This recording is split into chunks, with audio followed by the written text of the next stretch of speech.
Tactica Imperialis, a history of the later Imperial Crusades. Introduction.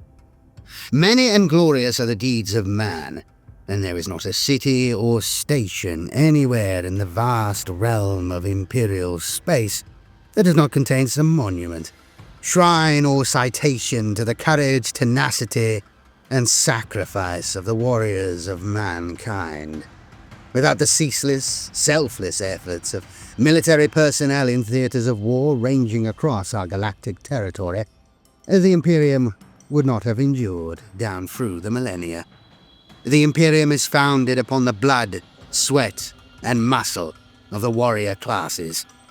High Command and the Officio Tactica take pride in recording all individual actions with as much accuracy and detail as is possible. The archival body of material held on various sector capital worlds, and in the engram vaults of Holy Terror itself, is an extraordinary and vast resource, a treasure in which the scholar or aficionado may find extraordinary accounts of heroism and fortitude. These records are kept primarily so that the deeds of the past may not be forgotten. While the archive remains, the names and roles of the illustrious dead may be honored, and gratitude offered in their memory. Thus will the deeds of man persist. But the archive is also a weapon. From it we may discern not just that a particular victory was accomplished, but how a particular victory was accomplished. We may analyze and study the tactical decisions made by the warriors of the past. Their ideas, their inspirations, their insights can be learned and handed on to each new generation of fighting men. The archive allows us to preserve both heroism and the means of heroism. To promote this asset, the Officio Tactico has selected certain actions from its vast records to use as examples for military historians and officers in training. The actions have been chosen because they illustrate especially well a particular kind of warfare or tactical application. The exemplars, together with illuminating discourse and supporting analysis, are published in a multi-volume sequence known as the Tactica Imperialis, and are considered to be essential reading for all trainees, operational supplicants, neophytes, and cadets. The exemplars vary in origin and tone and are drawn from many different ages. The core reports on which they are based are drawn from a wide variety of places and display some variance in authorial voice and authorial subjectivity. However, each one contains a basic and essential lesson in the art of war. Study the texts wisely and learn, for though the Emperor protects, it is the duty of us all to stand ready and fight when the hour demands. Naxos, the Reef Stars, 811 M41. The mid-Gulf and Corwood regions of the Reef Stars had long suffered particular predation from the so-called Dark Eldar. Indeed, the zone's vulnerability to the Dark Eldar, known locally as the Primals, had become one of its defining characteristics. Dark Eldar raids happened in seasonal cycles, the rhythms of which were inscrutable to Imperial experts. Whether driven by elemental or economic factors, ritual influences, or migratory habits, the cycles would begin with little advance warning after long periods of dormancy, and the region would be subject to bloody raids, which often ceased without explanation.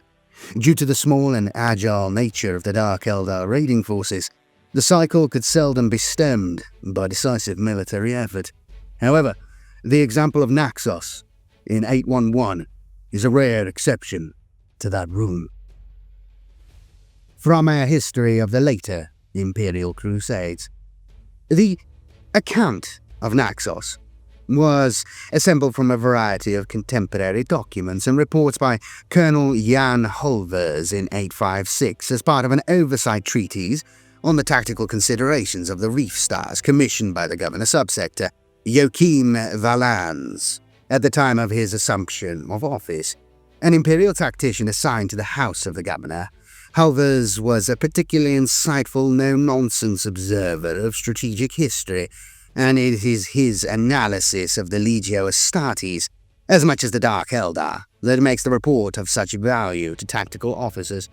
The account is reproduced here, with only minor editorial changes.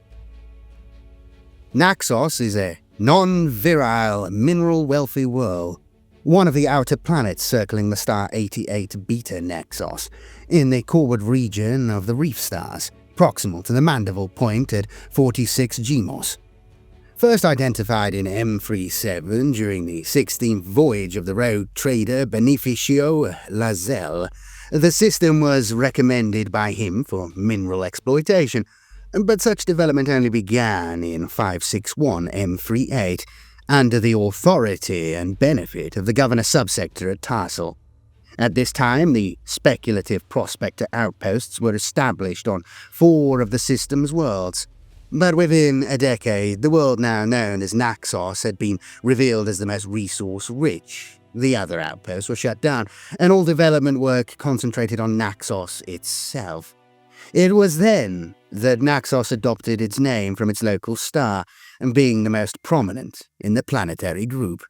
Naxos is abundant in several rare inner transition metals, including zygnite, from which the adamantium analog tamperine can be alloyed, and phlogiston, a vital component in the manufacture of heat sinks and the ignition rings of plasma weapons.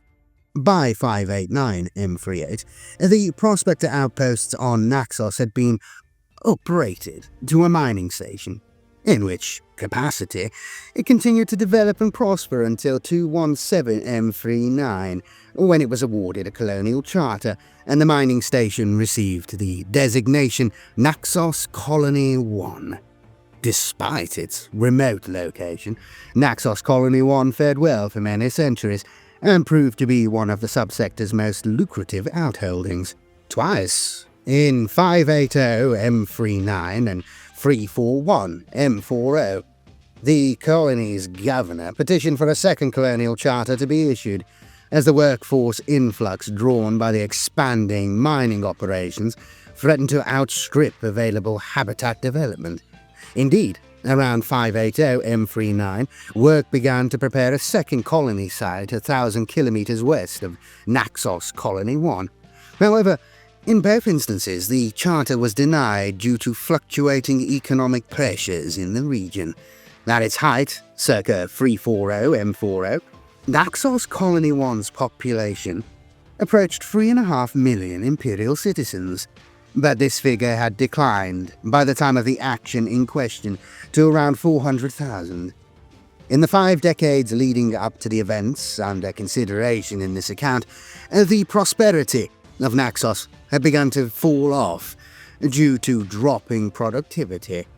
Mineral reserves were worked out, and the commercial production of zygnite had effectively ceased by 785 M41. Furthermore, the vast mineral reserves in the Quadratus Belt, opened up in 690 M41, had swiftly become the region's principal provider of the ores and metals that had made Naxos viable for so long. By 811 M41, Naxos was a colony in a slump. The remote nature of Naxos's location had also worked against it over the years, as the colony lay vulnerable to periodic Dark Eldar raids. The entire region was prone to such hit-and-run attacks, and on occasion whole colonies in the zone had been wiped out. For instance, Gordia, Trist, and Sikor outflung. During its comparatively long, robust history, Naxos Colony 1 suffered 39 raids, the most significant ones being in 476 M40, when 8,000 citizens died in a 4-week campaign, and 520 M41, when the colony was besieged and 2 of the mining complexes destroyed. Estimates vary, but it is possible that as many as 100,000 Imperial subjects had been killed on or abducted from Naxos since records began. In 811 M41, there had been no Dark Eldar predation in 30 years. It was on the morning of the 8th shift, close to the first sun, and I was about my business on the rising sidewall, between the 860 Habs and the old Temper smeltworks. The blue night's shadow was still on the rising hills, but it was clear enough. I was walking the route to check 476 when I saw a man on the wall ahead of me. I decided I would know his business, because at that hour there shouldn't have been no other up there, except me and my watch. I came to him, thinking him to be a habber or miner, on the wonder, after a drink too many. We sometimes got them up there, the smokeheads and the swiggers. I stepped up to hello him, and him with his back turned to me, looking out at the hills. There was something wrong about him, and this, I cursed myself, I did not take seriously. He was dark, tall, thin, dark. A dark man on the wall, his hair fluttering in the wind. Very quiet. His hair was very black, like smoke. I reached out to pull at him, and I made a very proper demand of his business. And he turned, and he looked at me, and he laughed. And he was not a man at all. He grabbed me, and with one gesture threw me off the wall itself into the yards below, which is when I broke my legs and my back. As I lay there, I heard the sound of engines and saw the dark machines, sharp as knives, come slipping in over the top of the wall above me. Account from Naxos. The raid lasted for 5 hours. A force of approximately 400 enemy warriors, mostly conveyed on light, grav-capable fighting machines, swept in from the mountains on the rising west side of the colony location. As is the habit of these creatures, the assault was fast-moving, hit and run. The Colonial Defense Force, under the command of Major Georgi Foda, had maintained a program of strenuously rehearsed attack protocols over the years for just such an eventuality, and responded with admirable speed. However, the enemy moved with shocking swiftness, using the transit channels to stay below the fire fields of the defense batteries. Fierce fighting broke out in mass residential Habs 12 and 13, and in the auxiliary processor plants at the Rising Free Mine. 89 members of the CDF were killed or injured in these battles, along with over 100 citizens. A further 273 citizens perished in the fires that swept through Mass Residence Hab 13 in the aftermath of the raid. This loss was initially blamed on inadequate evacuation mechanisms, but later studies showed that the attackers had deliberately seeded the Hab area with slow-burn incendiary devices, and had disabled the fire prevention systems. Only the stalwart efforts of the falling Firewatch divisions prevented the fire from spreading into adjoining mass residence structures, an effort for which they were later recognized with citations. In the immediate aftermath, Major Foda made it plain that the enemy had not been driven off nor even withheld. The CDF had been fighting for survival. The enemy, as ever, operating according to the rhythm of some great and secret tide, had simply chosen to remove themselves from the conflict. There was little doubt that they would return. Precious little is known of the xenotype known as the Dark Eldar, though their rapacious habits have plagued certain regions of the Imperium since earliest times. Culturally, they are a blank, with few pointers to suggest what ambitions and strategies might drive them on, except perhaps the basest urges of plunder and blood. Of all mankind's principal enemies, they seem to number the least, or at least show themselves in the fewest numbers. And, biologically, they seem to be related to the xenotype Eldar, a similarity that has given coin to their most usual epithet. In the Reef Stars, they are also known from folklore as the Primals, or also as the Smoke Riders. What can be said with certainty is they practice violence against mankind in swift shock attacks and display astonishing levels of cruelty and depravity in doing so. Their technology is advanced, and almost entirely, so it appears, predicated on pain and wounding. During the course of their raiding strikes, they often take human captives, presumably for slaves. In both physicality and weaponry, a primal warrior is easily a match for a guardsman or armed human.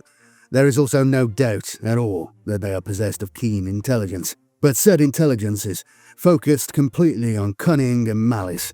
Some expert observers have seen in their ritual marks and decorations certain similarities to the abhorrent symbols of the archenemy.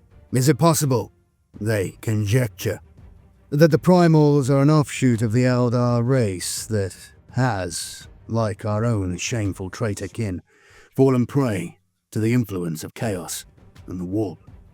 The colonial governor of Naxos, Tobin Cloyser, issued an immediate state of emergency and placed the colony under conditions of martial law. Mining operations in all facilities except South Primary were suspended, and extended mine workings were closed down and sealed on the recommendation of Major Foda. All leave was cancelled, and Defence Force reserves armed and mobilised from the worker masses. Cloyser was a career politician who had risen to power 17 years before, on the back of a process of reforms designed to bring the colony back to previous levels of prosperity.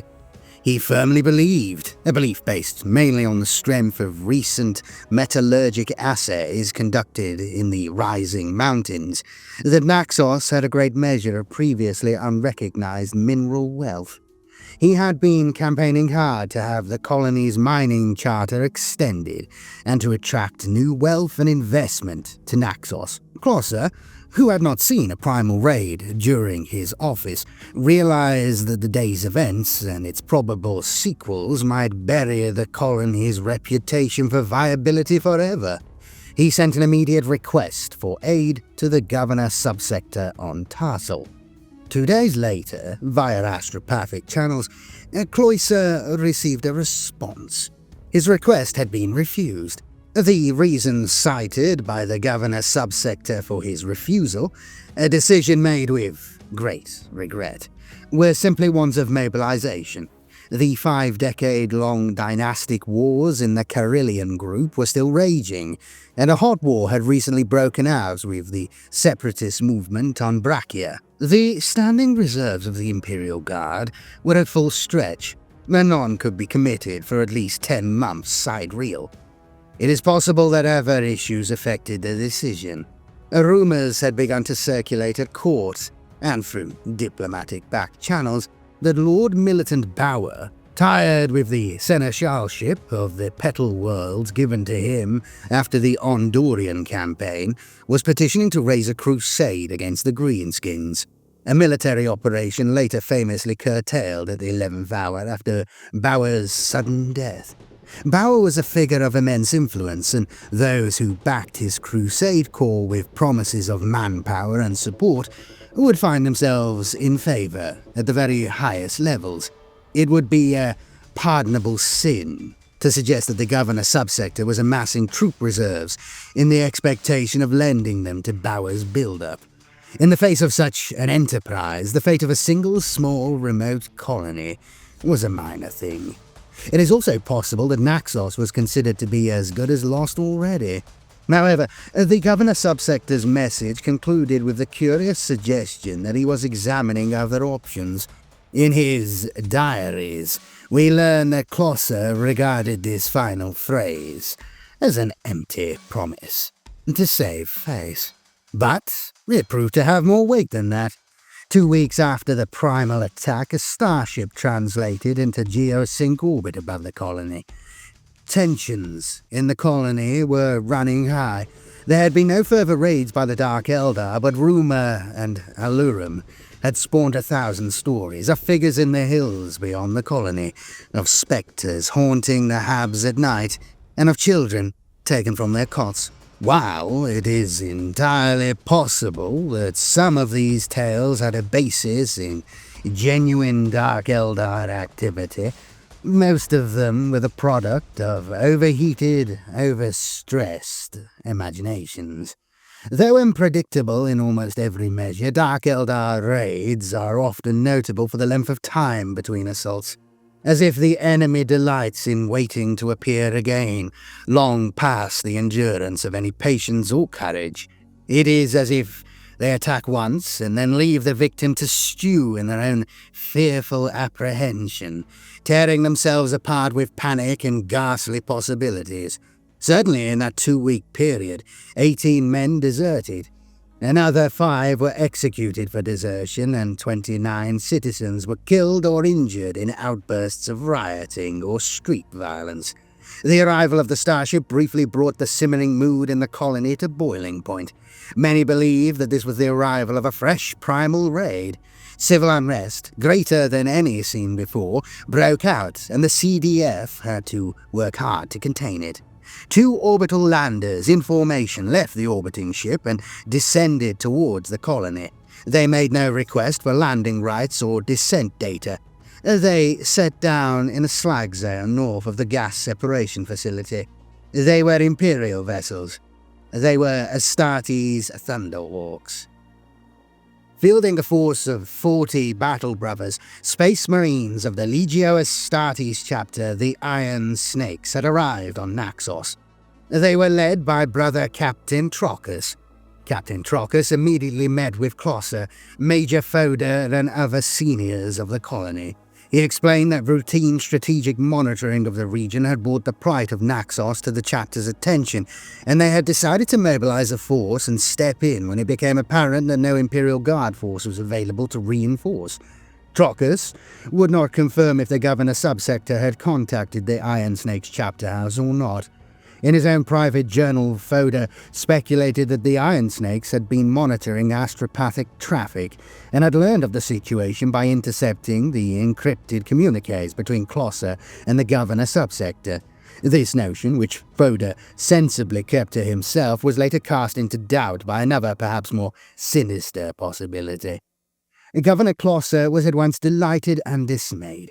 No governor, his colony in peril, would ever refuse the help of mankind's greatest warriors, though it is pertinent to reflect that Trockus offered no choice in the matter, and how does a mortal man begin to refuse a brother of the Astartes? However, there were misgivings. The first, shared by Foder and the other officers, was that their own command and control of the situation would be diluted at best, and dissolved at worst. The Legio Astartes were autonomous and would answer to no master except their own. In all but the largest engagements, Space Marines operated by their own authority. Whilst respectful of Governor Closser's status, Trockus's Iron Snakes would expect full cooperation from the colony and full dispersal command of the CDF and the levies. The second concern, and perhaps Closser's greatest worry, was that the Iron Snakes were not the garrison he had petitioned for. Closser's simple desire had been for a large, strong garrisoning force that could remain on station at the colony for the duration, for months or even years if necessary, safeguarding the site against any reoccurrence of the Dark Eldar activity. Foder, an experienced and rational man, had advised the governor that any campaign against the primal threat had to be waged using time and patience. The Iron Snakes, like the Astartes of all chapters, were battle warriors. Their role was to engage and fight in swift, decisive operations. They were too rare, too few, too powerful to be wasted on efforts of fortification. The Iron Snakes were not likely to stay on Naxos beyond any immediate flashpoint. The so-called Iron Snakes are an ancient and illustrious chapter that traces its origins back to the Second Founding. They make their chapter house on the fortress moon of Charybdis, which orbits the tempestuous water world Ithaca, a planet from which they draw most, if not all, of their neophyte recruits. Part of an Iron Snake's rite of passage is to hunt and kill one of the gargantuan water worms of Ithaca. It is from these near-mythical beasts that the Iron Snakes take their name and their heraldry. Together with the archetypical weapons of bolter and blade, the Iron Snakes sometimes carry battle-modified versions of their worm-hunting sea lances. Sources characterize the Iron Snakes as stoic, aesthetic, and courageous, but the chapter is also marked by a history of cunning and battlefield guile. Perhaps more than some other chapters, the Iron Snakes admire ingenuity and tactical flair, and pride themselves in rewarding wisdom and inspiration. They pay especial heed to their librarians, and make an art of studying tactical sciences. As much as any cadre of warriors can be said to be, they are thinkers and planners, and many of their most famous victories have been soundly won on the campaign's chart table long before any battle commences. Like all Astartes chapters, they revere tradition and ritual. Since records began, they have taken it upon themselves to be the particular protectors of the reef stars, although they undertake this protection in their own autonomous manner.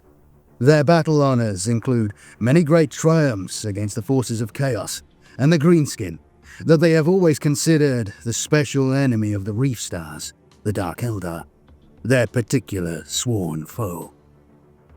On the first evening, records tell us, Governor Closser held a formal banquet to welcome his visitors.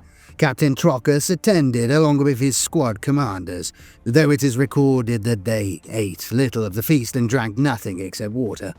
They attended in full armor. It is impossible to underplay the effect of the Iron Snake's arrival on the populace of Naxos. None of the colonists had seen a space marine before, and many of them believed them to be mythical creatures. Such was the infrequency of their appearances. Now they were solid, palpable fact, and moreover, they were terrifying, armored like giants, each one fully a third larger than the largest man. Their accents were strange. Even the smell of them was strange. In a report, Sergeant Victor Temperance of the CDF wrote, "I have seen a thing today, which I know only from the storybooks of my childhood.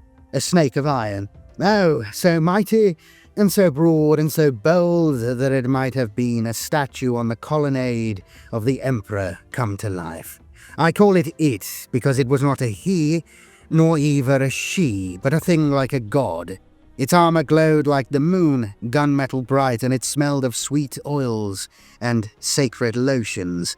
In its fist, 5 times the size of my fist, it clenched a spear twice the length of my body. I think we will live if these gods are with us now." Temperance is not alone in his awe. The people of the colony came out to garland the Iron Snakes and laud them. Young boys painted the marks of their heraldry on their cheeks and foreheads. But there was fear too. For all their splendor and physical size, there were only 40 of the Astartes. Could that be enough? Others in the population feared the reverse. They were so dismayed at the physicality of the Iron Snakes, they began to panic as to what threat really faced them. If such things were needed, what was coming? As if sensing Closser's misgivings at their arrival, Trockus presented him with a letter of assurance during the state banquet. Its matter is reproduced below, from a copy held at the Imperial Archive, Tarsal. An undertaking to Naxos, to the colonists of Naxos, and to their governor who is named Tobin Closser, greetings. I name my brother Trockus to be my proxy in the matter of your deliverance from the Smoke Riders. I would ask that you trust him as you would trust me, and as you would trust the eternal benediction of the Emperor himself. Alert to your circumstances, aware of your pain, I have charged my brother Trockus and the battle brothers who accompany him to quit the chapter house in full war harness, armed and anointed for battle, and to come to your side. It is my pledge, as solemn as any I have given, that the chapter Iron Snakes will champion the interests of Naxos and the colony thereon. This pledge I make with the water of Ithaca, homeworld. May the God Emperor guide and protect us all. Ithaca. On receipt of the assurance, Closser was far from reassured. He spoke with Captain Trockus, laying out his concerns, but the captain reportedly said that he did not expect the war on Naxos to be at all drawn out. Later that night, Closser sent an encrypted missive to the governor's subsector, pleading for him to reconsider his decision and send Imperial Guard reinforcements. He received no reply. In the week following the arrival of Trockus' force, defensive works were set in motion at the behest of the Iron Snakes. Trockus made his command HQ in the Duralite armored basements of the central refinery, and there gathered his officers, his librarian, also, in a gesture that seemed, at best, palliative, Major Fodder and his senior men. Fodder's journal tells us that apart from certain specific details of geography and layout, his opinion and the opinions of his staff were seldom asked for. Apparently anticipating assault from the west, from whence had come the previous attack, Trockus ordered a secondary line of defense built along the rising side wall, and also around the span of the 970 Habs and Rising 2 mine, and also around the South Ore Pens. He ordered that defense batteries be moved from inner colony positions and spaced in the open country south of Rising 2 mine, and also in the hinterland and industrial waste, north of Rising 2 and the central refinery. He ordered 2 of his squads to take position in the lower accessways of Hab 10, another in Rising 3 mine, and the 4th in the water cooling station at the southern end of the main generation facility.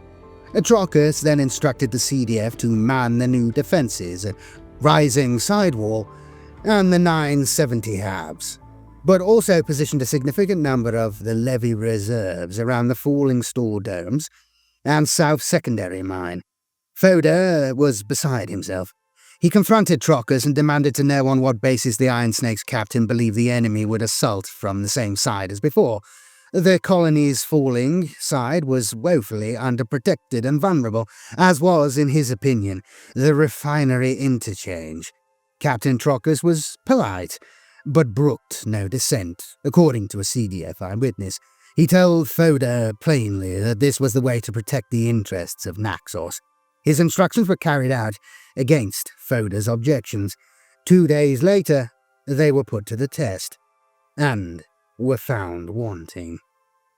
The second Dark Eldar raid began 23 days after the first, to the hour. That was the only thing that marked it in common with the initial assault.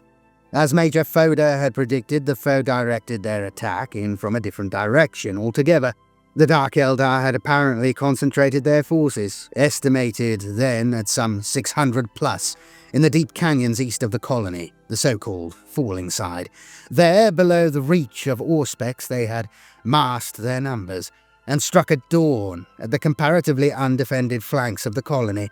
Racing in across the edges of the land shelf, they struck at South Secondary Mine, South Primary, the only mine units still functioning, and the Falling Side Wall north, beyond mass residence Hab 15.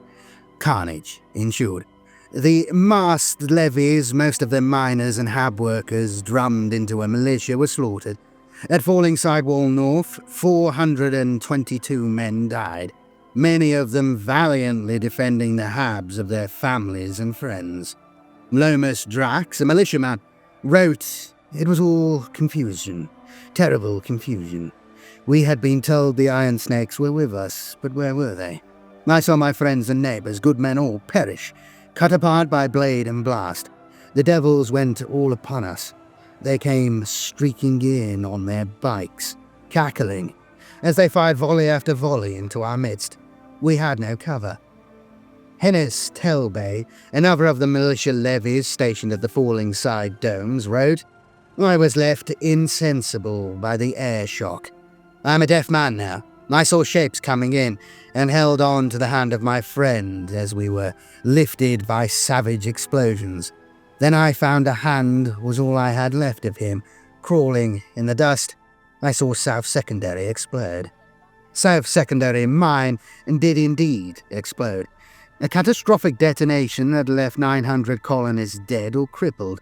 Fodder called frantically for CDF strengths to pull back across the colony and reinforce the levies on the Falling Side.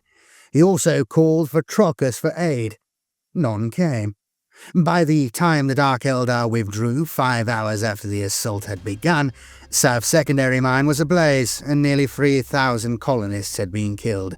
The Iron Snakes had not moved from their positions. The following day, an air of disbelief hung over Naxos Colony 1. The colony's infirmaries were working to capacity to deal with the influx of the injured, and labor crews worked in dangerous conditions to bring the blazing mine at South Secondary under control. The entire colony zone was blanketed in thick black smoke. The Iron Snakes were held directly responsible for the grave wounds Naxos had taken by their tactical incompetence and their inexplicable decision not to even show themselves during the raid. But no one dared confront them. Demonstrations gathered in public places and at the square at the north end of the colonnade of the Emperor. Members of the Levy Reserve ceremonially cast down their weapons and refused to fight any further. Ecclesiarchies were summoned to speak to the dissenters and renew their vigor. Berated from all sides by citizens and officials who had nowhere else to direct their anger, Governor Closser went to speak with Captain Trockus at the central refinery. In the gloom of the lumen-lit basement, Trockus seemed far more threatening than before. He cut the governor short before he could iterate his objections, and curtly presented him with a list of troop deployments that he expected the governor to implement immediately. Closser was dumbfounded by the arrogance of the Space Marine commander. One of the governor's aides, Martin Urkan, later wrote of his disbelief that "My Lord Governor should find the courage to raise his voice to the Space Marine." My Lord Governor shouted his angry denouncement of the Iron Snakes, daring the wrath of the monstrous warrior. I expected in my true heart that the great captain would turn and strike my lord, the governor, down with the flat of his hand for his impudence. I say that my lord the governor is, after that one moment, quite the bravest man I have ever seen. Trockus did not strike Closser down, not even react in any provoked way. He simply witheringly told the governor, "You have your assurance." Closser was dismissed. Governor Closser called an emergency session of the Colonial Office and took advice from his senior men, including the Ecclesiarchy, the CDF, and the Munitorum. All felt the same dismay as Closser, the same feeling of wretched helplessness. As Closser had feared from the moment the Iron Snakes had arrived, here was a bad situation now slipping rapidly out of his control. At length, it was, perhaps surprisingly, Major Fodder who spoke with the coolest head. Fodder had been openly dubious of the Iron Snake's scheme all along, but was at heart a military man who understood their plans for warfare were often composed from elements that appeared incomprehensible to the soldier on the ground. From the recorded minutes of the meeting, we learn that Fodder said, "From the start of this, we knew we would be passengers in the Astartes war. Our voices and opinions ignored. We knew we wouldn't like it. From what I've seen of the captain's strategy, I don't like it that either. It cost us dear last night. But I have to believe that there's some hidden sense in it, some greater policy of war that we don't see or understand. In this, we are the common soldiers on the field." So loath as I am to suggest this, I think we must go along with it. Come what may, we must trust that the Iron Snakes know what they are doing. Closser noted this reasoning, adding, "What choice have we? Cooperate with a plan that we dislike, but which might save us, or refuse to cooperate, and have no plan at all." The motion was carried. Fodder and his officers immediately began to implement Trockus's scheme. It was not a moment too soon. As if suddenly eager for the blood they had tasted the day before, the Dark Eldar struck again that night. In numbers comparable to the day before, the Dark Eldar massed out of the dying light from the cover positions in the eastern canyons. They struck at Falling Sidewall North, and for the second day running the site became a place of terrible bloodshed and combat. A second prong of the Dark Eldar attack drove in hard against the south primary wall, while a third ran the smoke wash coming off the burning mine, and sliced in between it and the Falling Side Dome storage area. where it was met by heavy resistance from levies and the CDF forces dug in across the transit roads and loading aprons. The fight along the south primary wall was intense, and damage was suffered by adjacent hab blocks, but it lasted less than 20 minutes. A great number of the Dark Eldar there withdrew and were lost from sight in the dying light. The savage fighting raged along the falling side wall north and the storage area for 3 hours. The situation became so intense that Foda ordered further CDF reserves to move forward in support of the storage area forces, drawing these from the perimeter of the main generation facility. One of Foda's senior men wrote later, "I had not seen an equal to that carnage in a long life of soldiering. The ground was spongy with the blood that had soaked into it. Everything was lit by the leaping flames. One blessing we had, it is not madness to say it, was the bestial lust of the enemy.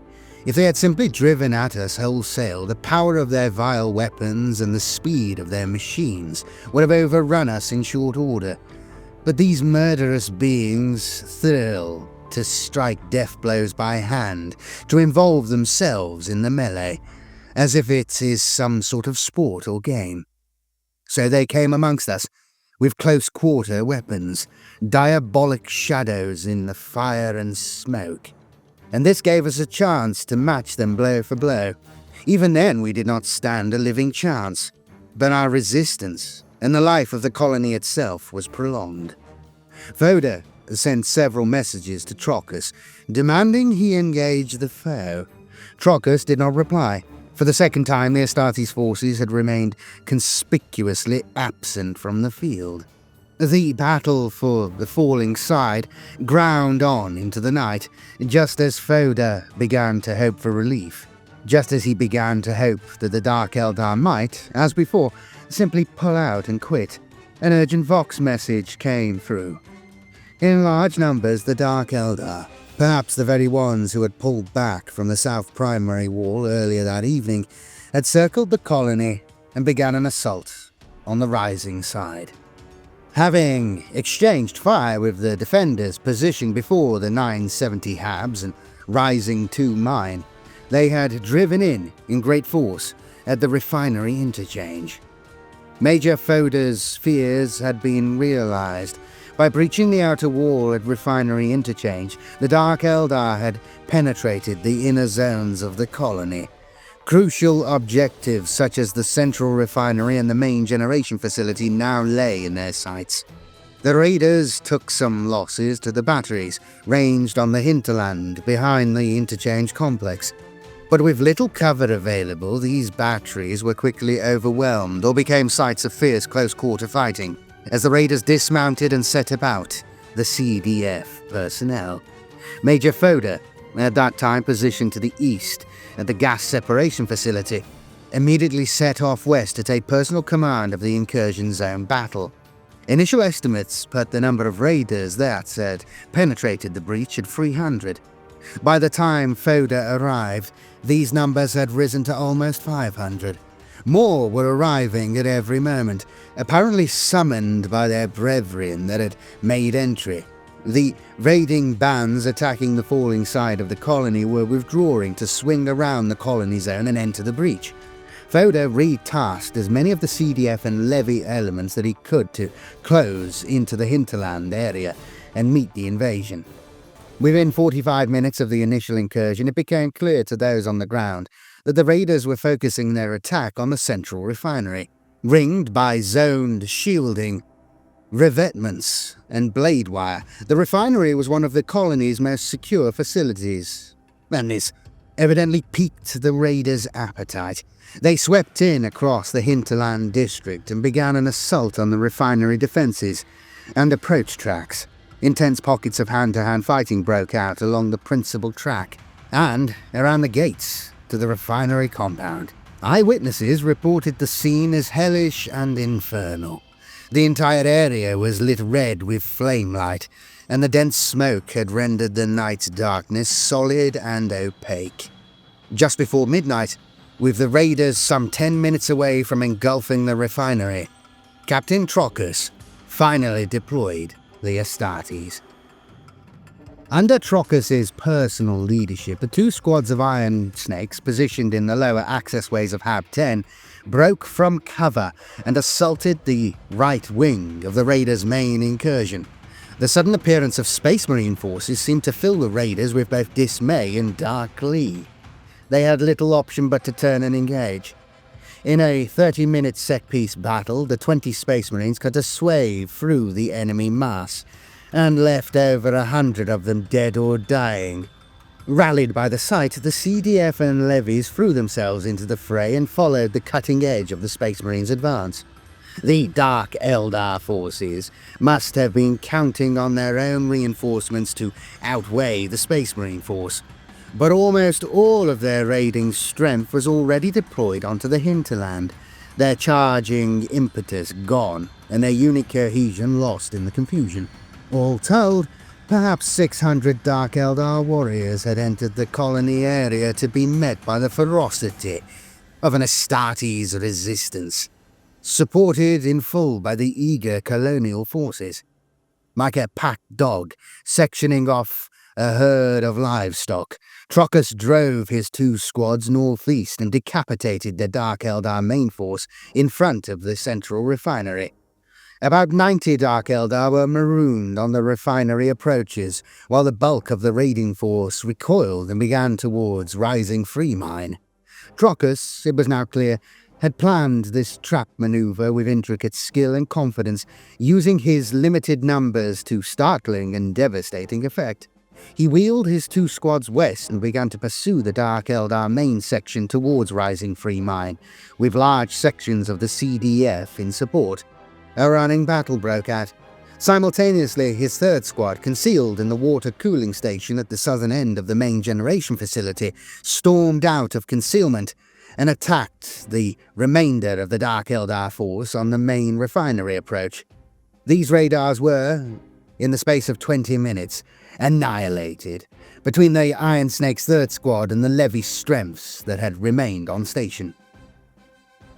The main strength of the Dark Eldar attack force sought cover in the Rising Free Mine complex, intending to turn, dig in, and take the fight back onto the numerically inferior Iron Snakes.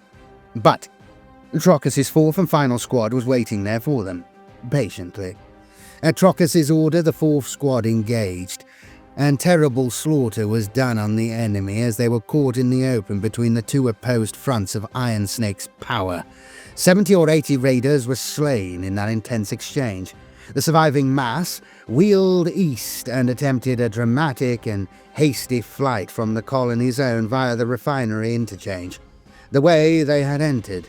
Trockus had prepared for this by secretly mining the entire interchange complex.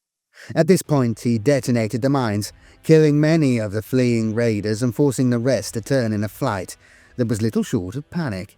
Once again, Trockus herded his foe like livestock, now turning them south in flight, using his own 2 squads, with the 3rd on his right flank, to channel the raiders against the barrier formed by the 970 Habs.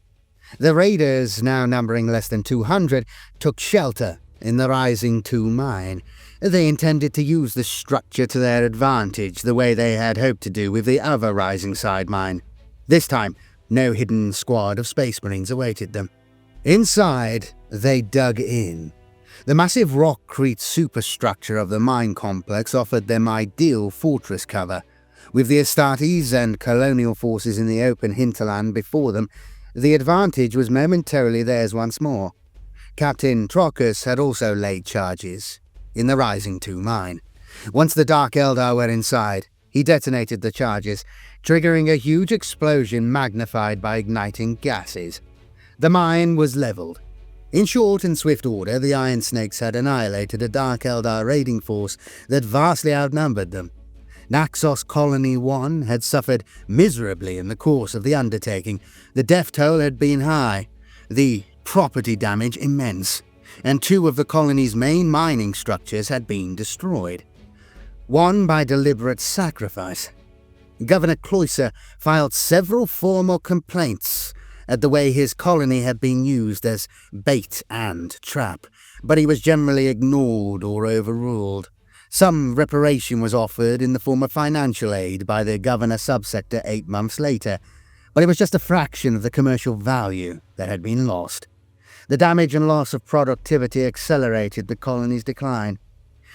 At the time of writing, though still functioning, Naxos Colony 1 teeters on the edge of unviability. To summarize, after the fact, many telling details emerge from this event. It is clear that the Iron Snake's scout network and early warning systems had detected a major Dark Eldar raiding force mobile in the region as much as 2 years before.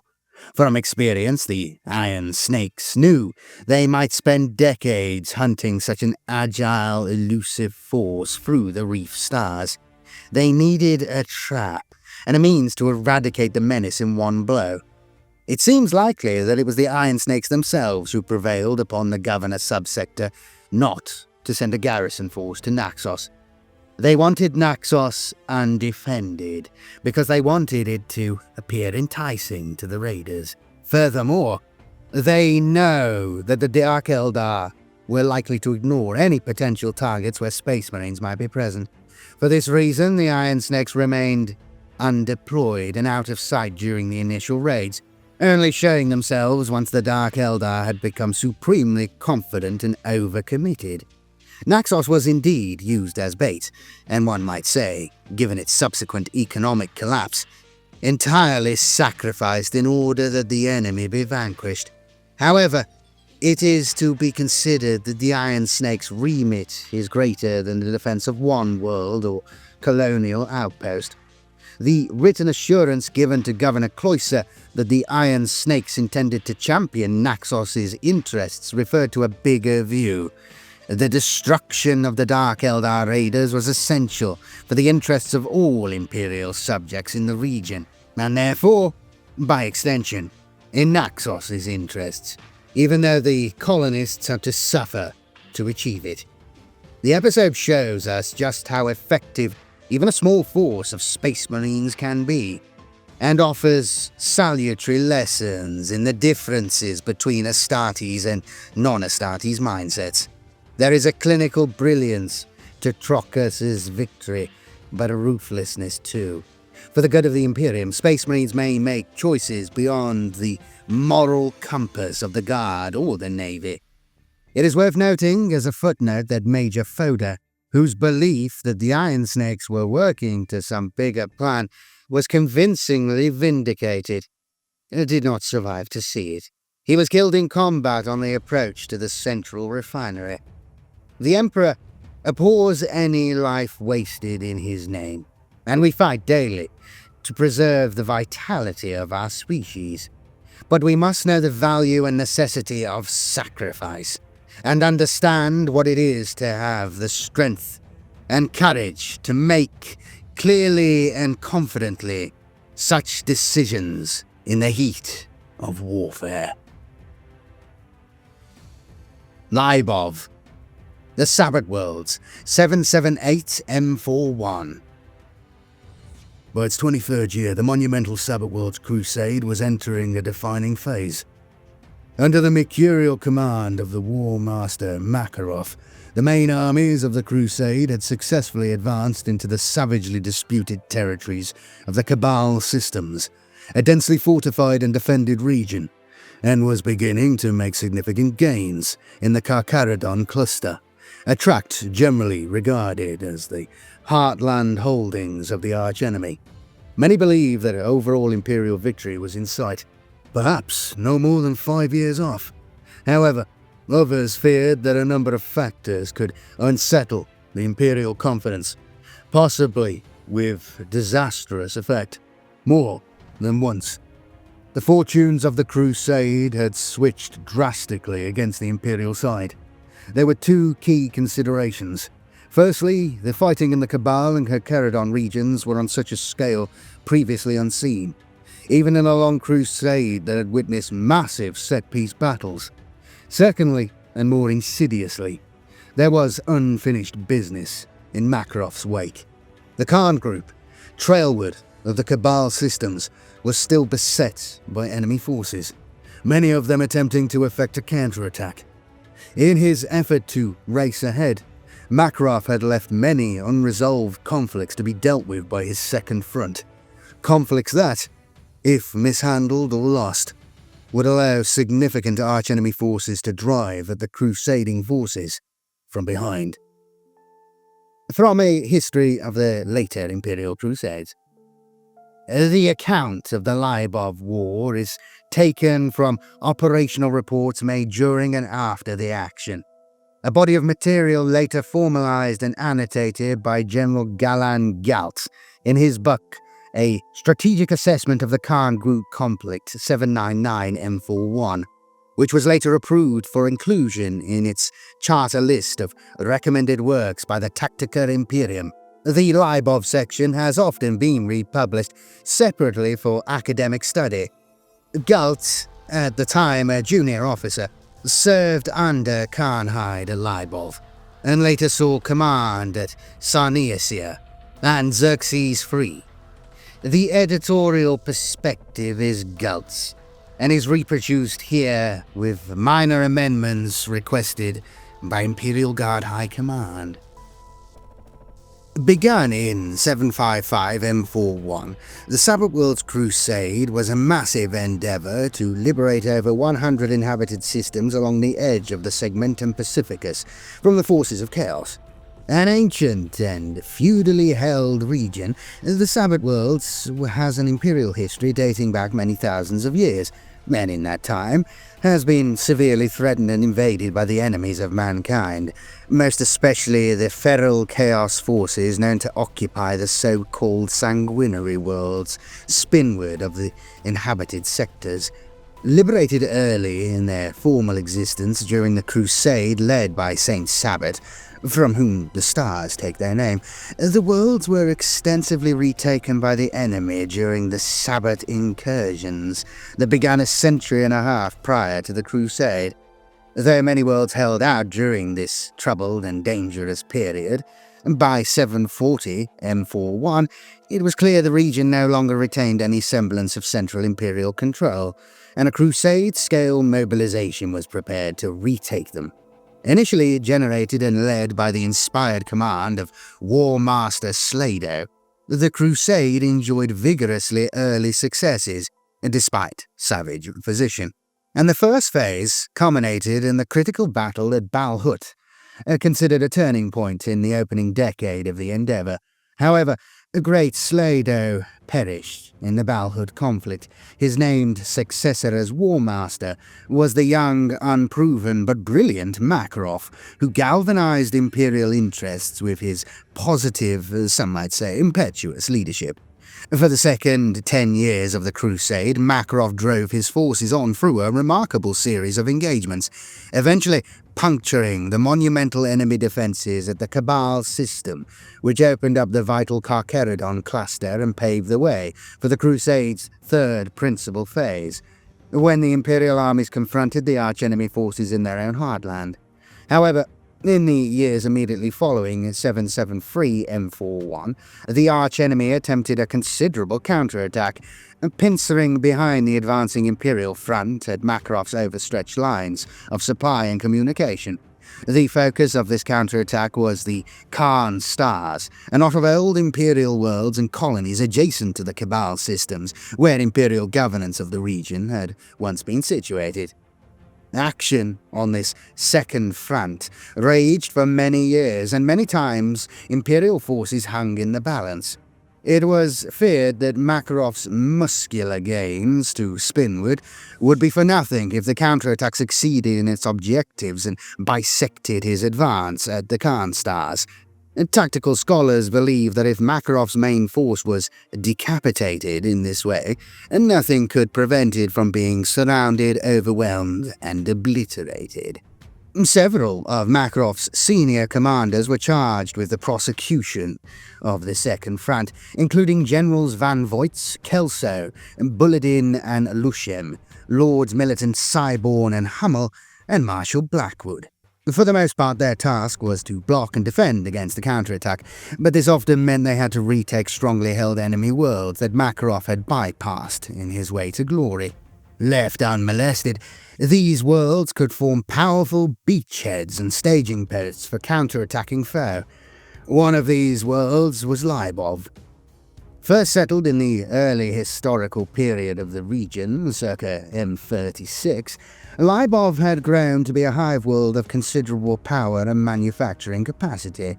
With a large population and significant guard and PDF garrisons, it had been one of the last to fall to the archenemy during the Sabbat incursions.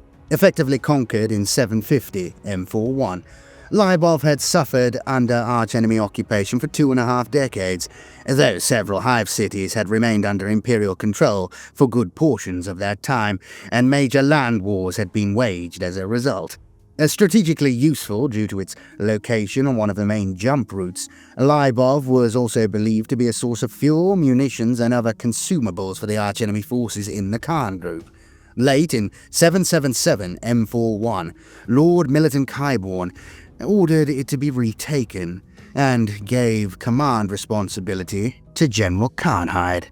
General Andreas Karnhide was a veteran guard commander with a long and respectable military career that predated the start of the Crusade.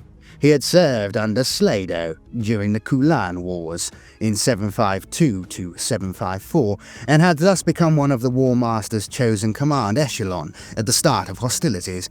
Prior to Libov, however, his service in the Crusade had been unspectacular, as circumstances found him most often in command of deployment garrisons or transit forces.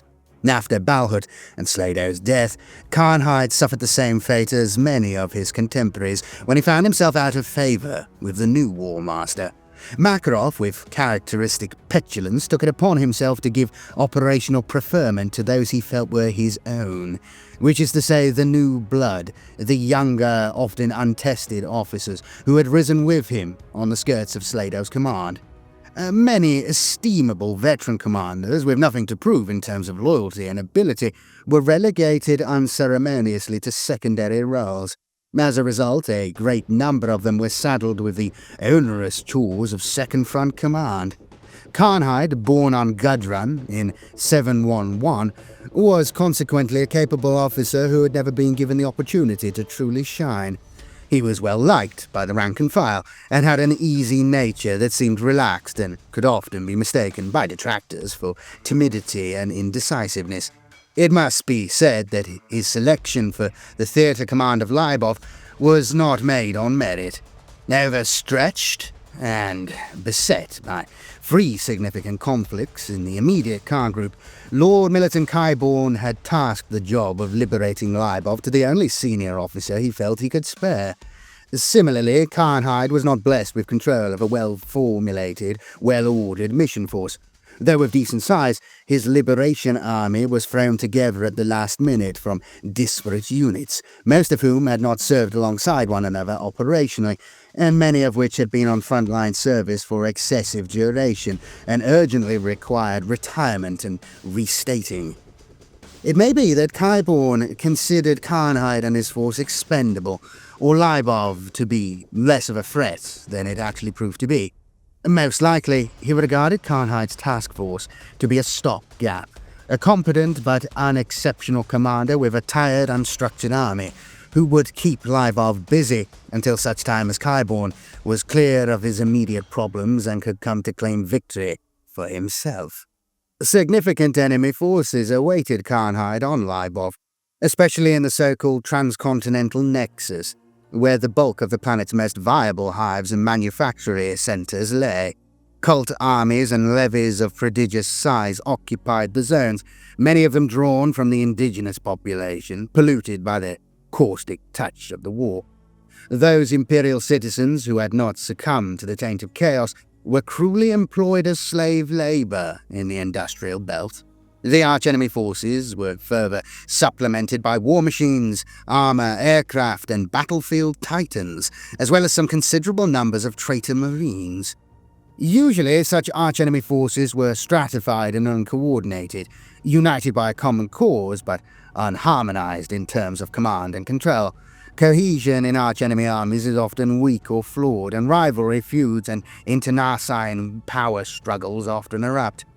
What had begun to make the enemy so dangerous in the Savage Worlds was a new unity of command.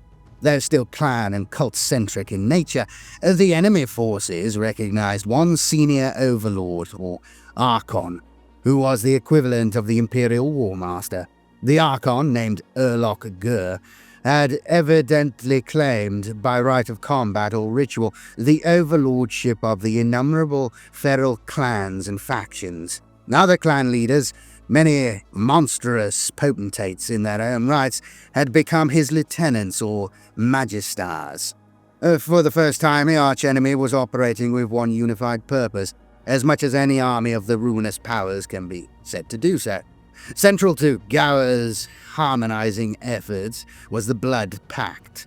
Realizing that true, methodical soldiering would win more for chaos than the rampant zealotry of berserk cultists, Gower had initiated the development of a personal clan army called the Blood Pact, which he modelled, sardonically, on the Imperial Guard. Indeed, many of those who took the Blood Pact with Gower found themselves equipped with weapons, kit, and uniform procured from dead or captured Imperial Guardsmen. This bastardized, almost parodic reflection of the Imperium's army proved to be highly successful once it had mastered the principles of proper disciplined warfare and tactics. The Blood Pact, and a comparable institution named the Sons of Sek, after one of Gower's most notorious magistars, was able to compete with the Guard on equal terms, to understand its methodology and turn it against the Imperial ground troops. The archenemy forces on Libov were commanded by a being known as Arak Etagur, a capable and charismatic leader. Imperial scholars believe that Etagur is an honorific rank meaning sub or demi-gur, donating perhaps a colonel or general analogue. Arak Etagur had forged the disparate parts of the archenemy occupation force into one coherent structure. This new breed of Chaos Army awaited Khanhide's forces. Any successful liberation of Libov had to focus on the transcontinental nexus, the vast and balkanized heartland of hives and industrial regions that occupied the southern half of the main landmass. 19 separate fronts for mass drop assault were considered and rejected by Khanhide and his planners, including Sredi Bay, Zinc Hill, and Kazanberg. Principal assault of Libov Hive was deemed infeasible, so long as the other hives of the Nexus remained active and defensible. From the eyewitness account, Pilot Officer Gregor Helk's 33rd Callian Air Wing. When we came up on Libov, we were dropping in from 30,000 meters in a flat diamond formation of 25 machines. We had the main sun right behind us. Visibility was good, and we got a decent impression of the sheer scale of the main hive. The enemy was up and in force. I counted about 600 machines, mostly in dogfights with 29 and 672 squadrons. It was a massive air duel. Planes from 451 Squadron, Colonel Xerxes, piled in right past us on a steep dive, moving much faster and steeper than us. So we turned in and stood in our wings and peeled out to attack. The blessing of the Emperor was upon us. I had my guns on too before I had to turn up out of the dive, and crossed with a third that I'm pretty certain I sent to hell. It was deadly work. Every curve and turn, every banking move or roll risked a collision with another craft, friend or foe. It was like shoals of fish racing and lapping around one another. The G was intense on every turn, and 5 times as many on as the digits on my right hand. I evaded a fatal clash by a hair's breadth. I made 2 more good kills, both confirmed, on my way out, then struck to a trio of enemy fighter bombers, turning low and west, and sent one of them down. Then I found myself in a knife fight with an arch-enemy machine, a devil of a pilot, who rolled around the sky until most of my munition load was gone. I was low on fuel, and I didn't fix him. I lost him over the western transits. I think by then He may have bounced some of the thunderbolts of 29, but I didn't see it. Then I turned back for the carrier on the last dregs of my reserves. Most objections to the various drop-point plans were made by Karnhide's infantry commanders. Intelligencers had procured a great deal of useful data, suggesting the Nexus Zone enjoyed considerable air cover from the archenemy interceptor squadrons, based for the most part on mobile land carriers. These hunter-killer squadrons were hard to track and kill from orbit. Infantry force commanders reasoned that the fighter screen would render any troop drop practically suicidal, while the dense formations of enemy stoop bombers would swiftly annihilate any forces that made it to the surface intact. This was especially true of the Strade Bay landing zones that were Karnhide's particular preference. Karnhide bounced the problem to his Navy officers, initially with requests to bring the landing fleet into a much tighter lower orbit, from which the carrier machines could be more accurately targeted. Unwilling to risk their line ships and troop conveyances against the range of the arch-enemy's huge anti-orbital batteries, the Navy officers devised a scheme of their own.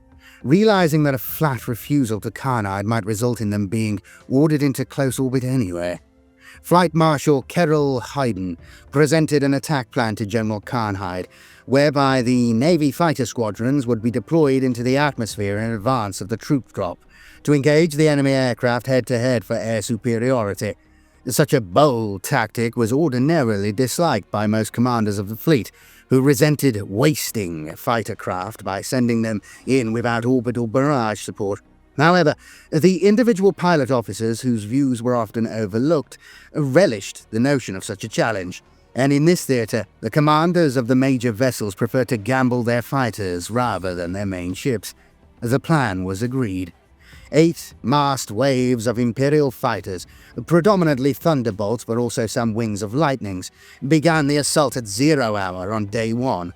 Almost 30,000 machines were sent in, and were matched at the height of the engagement by almost 45,000 enemy warplanes.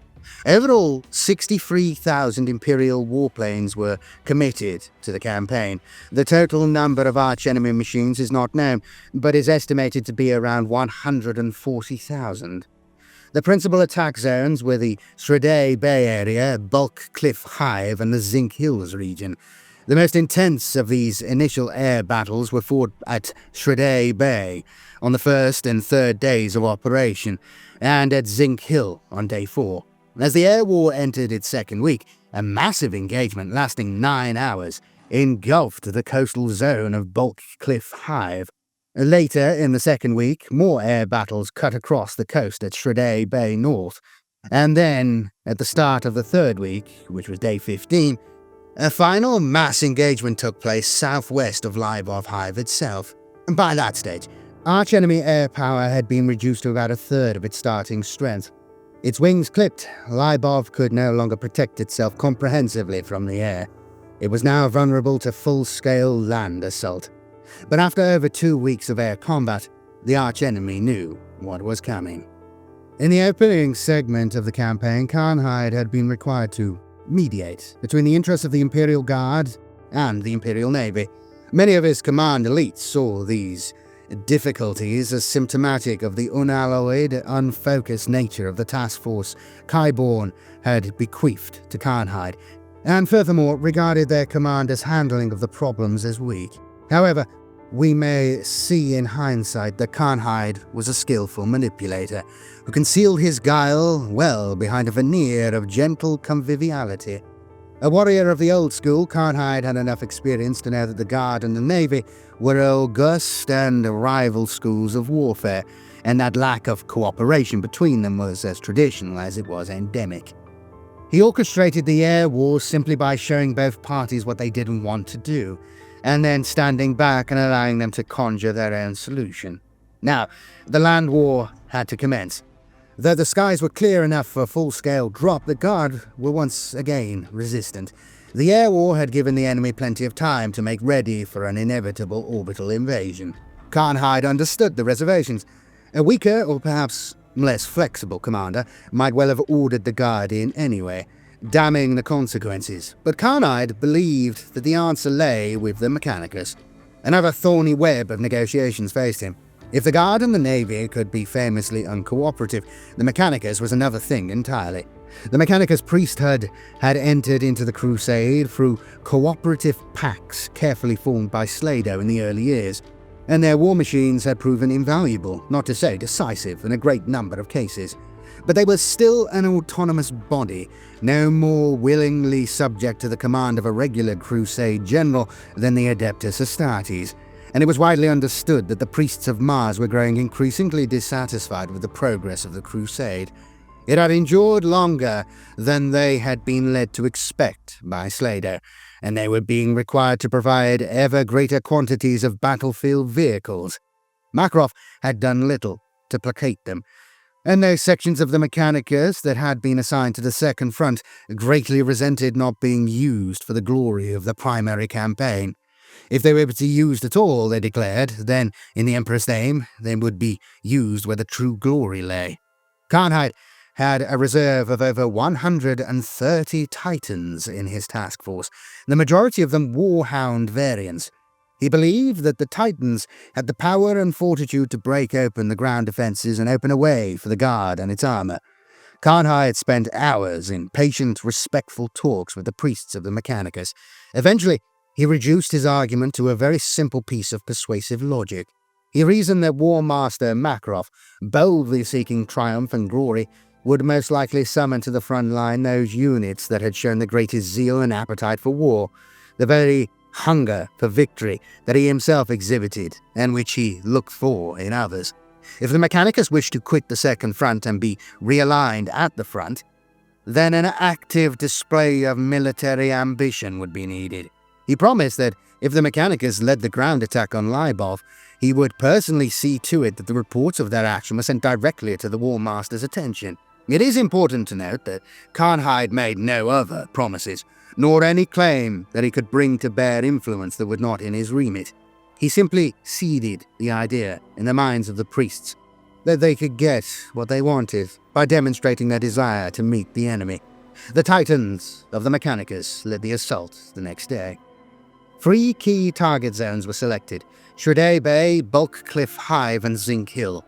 The Titan landings were achieved with the support of long-range orbital bombardment and carpet bombing. At each location, the Mechanicus tactic was to land and then radiate its forces out from the landing zone, rather than to drop and then advance on a target. Large areas of territory were cleared at Zinc Hill and Shredday Hive in this fashion. 23 hours after the Titan operational deployment, with all signs from the surface good, the Imperial Guard at last mobilized in a mass drop of troops and armor. 2.6 million troops went in with the first wave, targeting the 3 main zones where the Titans were already opening the defenses. However, a 4th drop force directly targeted Kazenberg. The drop troopers, predominantly Carnelian light foot, stormed the inner towers of the Hive and wrested control of the Hive's automatic defenses from the archenemy.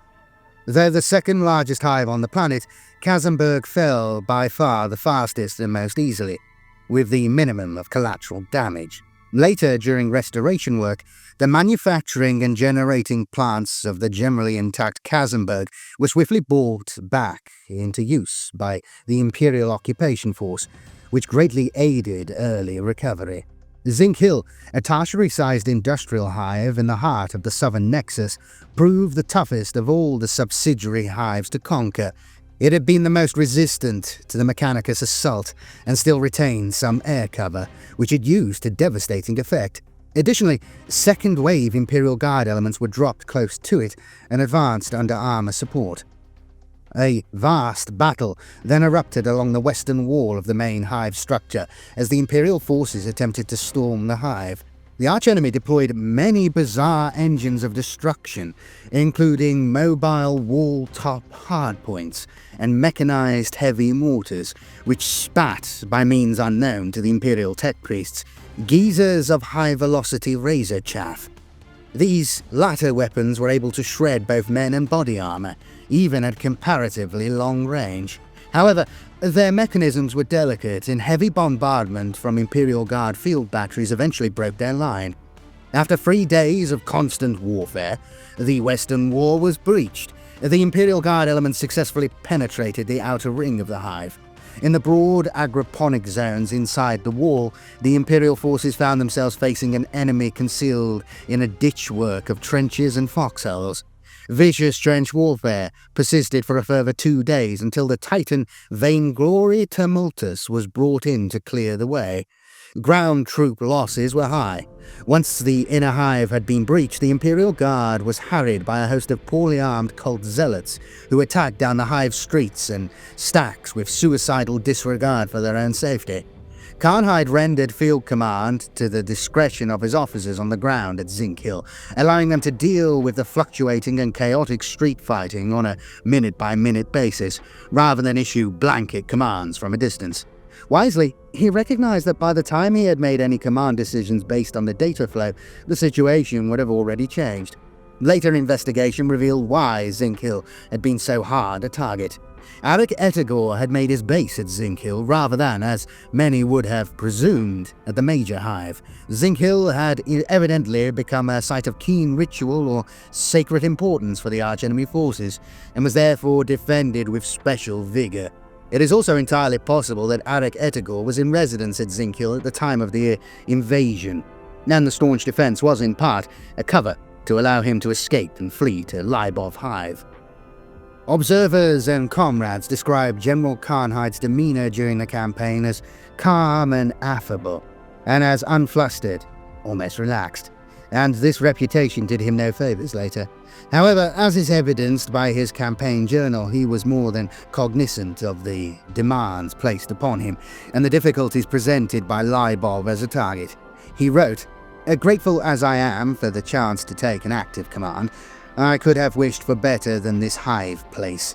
The land is tough and uncompromising, and the foe bedded in. There is no time for thorough work to be done for intelligences. Such is the pressure set upon my shoulders by the Lord Militant, and I am given an army to use that, while large, is far from codified and honed. I have not had time to get the wear of it, or to understand its particular traits. Review, all day and all night just to scan and learn the merits of the men I have at my disposal." Once, the hour of attack was imminent. His tone became darker. "I fret for this now, in the Emperor's name. May he protect us. The Navy and the Guard are bickering at staff level, and the fleet will not move as I dispose them. As for the hallowed priests of the Mechanicus, I have not even contemplated their sour visages yet. I am shown daily scans of the surface.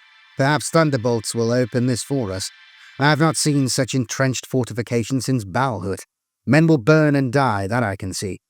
Men will burn and die here, as much as on any field of war." Following his success in convincing the Adeptus Mechanicus to deploy, Karnhide's tone was lifted. So contemporary accounts run, but again his journals show the lie of it.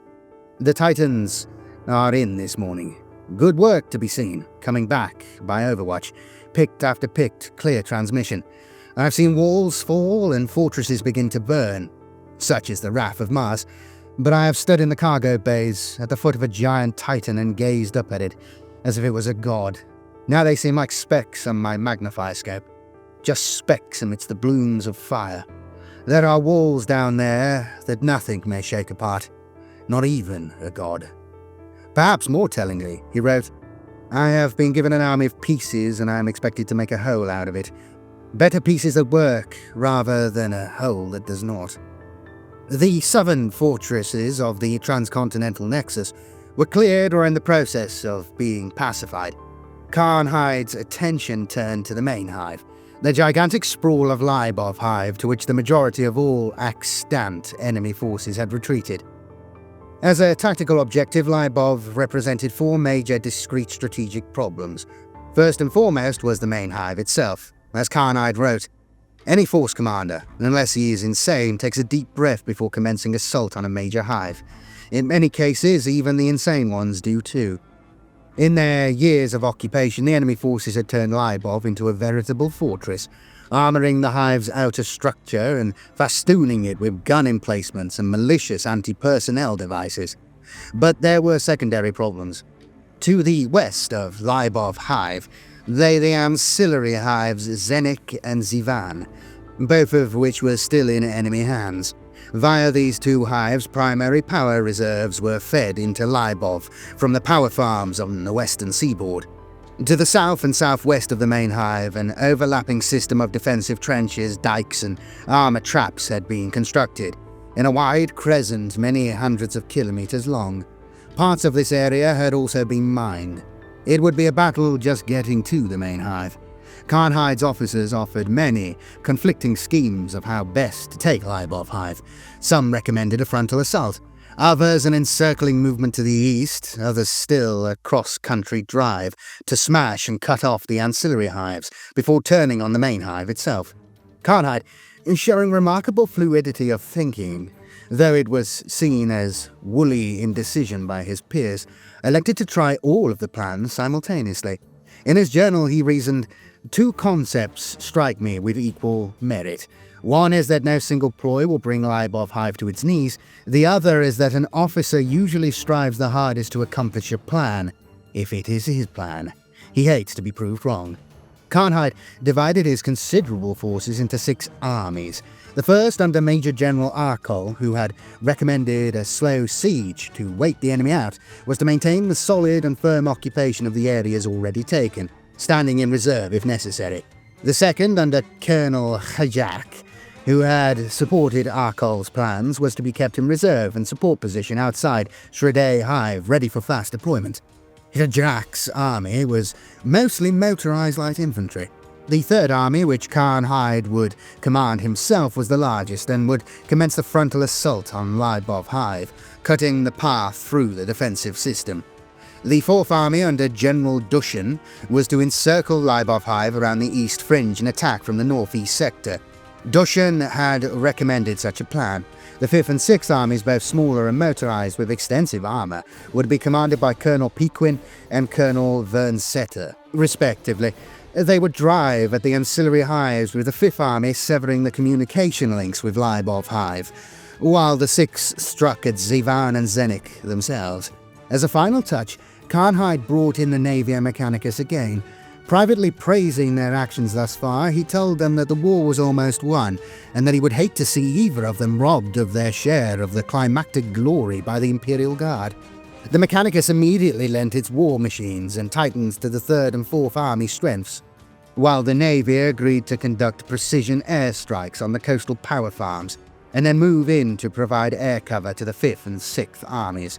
After 2 weeks of preparation, rearmament and deployment, the main assault began. The fast mobile armies of Pequin and Vernsetter struck deep at the southern side of the ancillary hives. Pequin's forces succeeded in destroying all the mass transit and cable links with the main hive in the space of about a single day, and then turned west on the approaches of Zenik. By then, ferocious Navy airstrikes had reduced the power farms to a molten crater, lifting a 20-kilometer-wide pall of black smoke into the atmosphere. Vernsetter's 6th Army broke into the southern side of Zevin, and then ground to a halt as it encountered formidable resistance. For the first time since the start of the invasion, the Imperial Guard was to come face to face with significant numbers of blood-packed. Doshan's large 4th Army had been on the move for the better part of 3 days, and swung around to assault the northeastern periphery of the main hive. Before they were within shelling range of the hive itself, they were met by enemy armor in huge numbers. Again, these forces were principally units of the notorious Blood Pact, armed with captured and customized Imperial battle tanks. An enormous armor battle began on the northeastern plains. Meanwhile, the 3rd Army, the largest force, was digging a path for itself up through the crude but lethal defensive system erected by the archenemy southwest of the hive. They had been under fire and shelling for the moment they began, but the strengths of the Mechanicus Titans served them well. The giant machines would destroy and clear the kind of defenses that would stop a tank or an armored carrier. 2 Titans were lost in this phase during the huge set-piece onslaught, but by the end of the first day, Karnhide had the outer walls of the main hive in sight.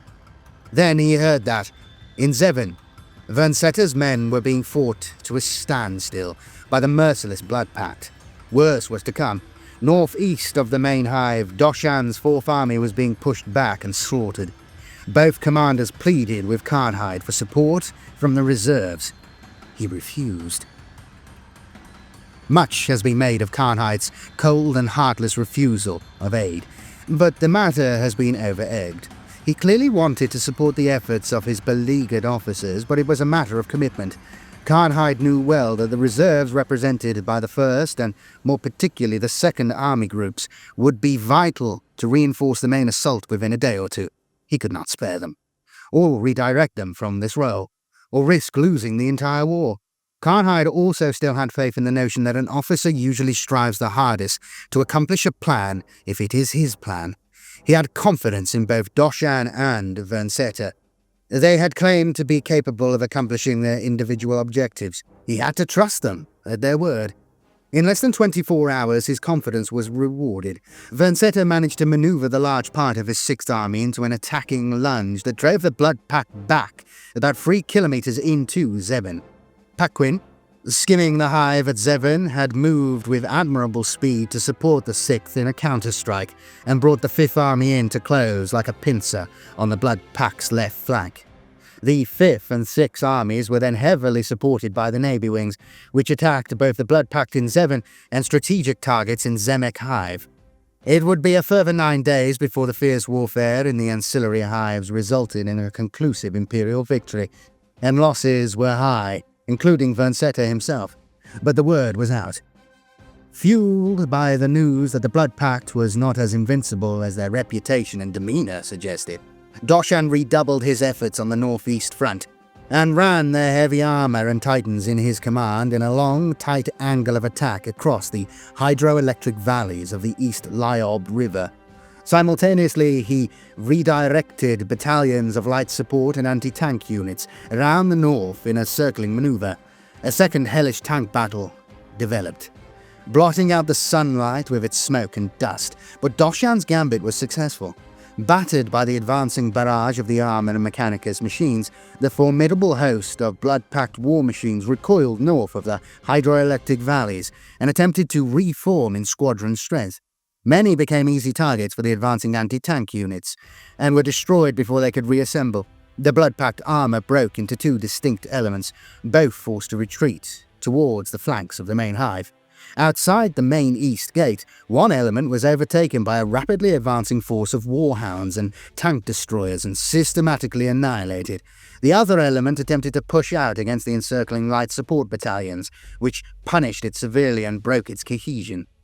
As Doshan's main force advanced to assault the outer defences of Lybov Hive proper, this light support and tank destroyer force prowled the charred hinterland, picking off the last of the Blood Pact's struggling machines, cut off and rogue like wild animals.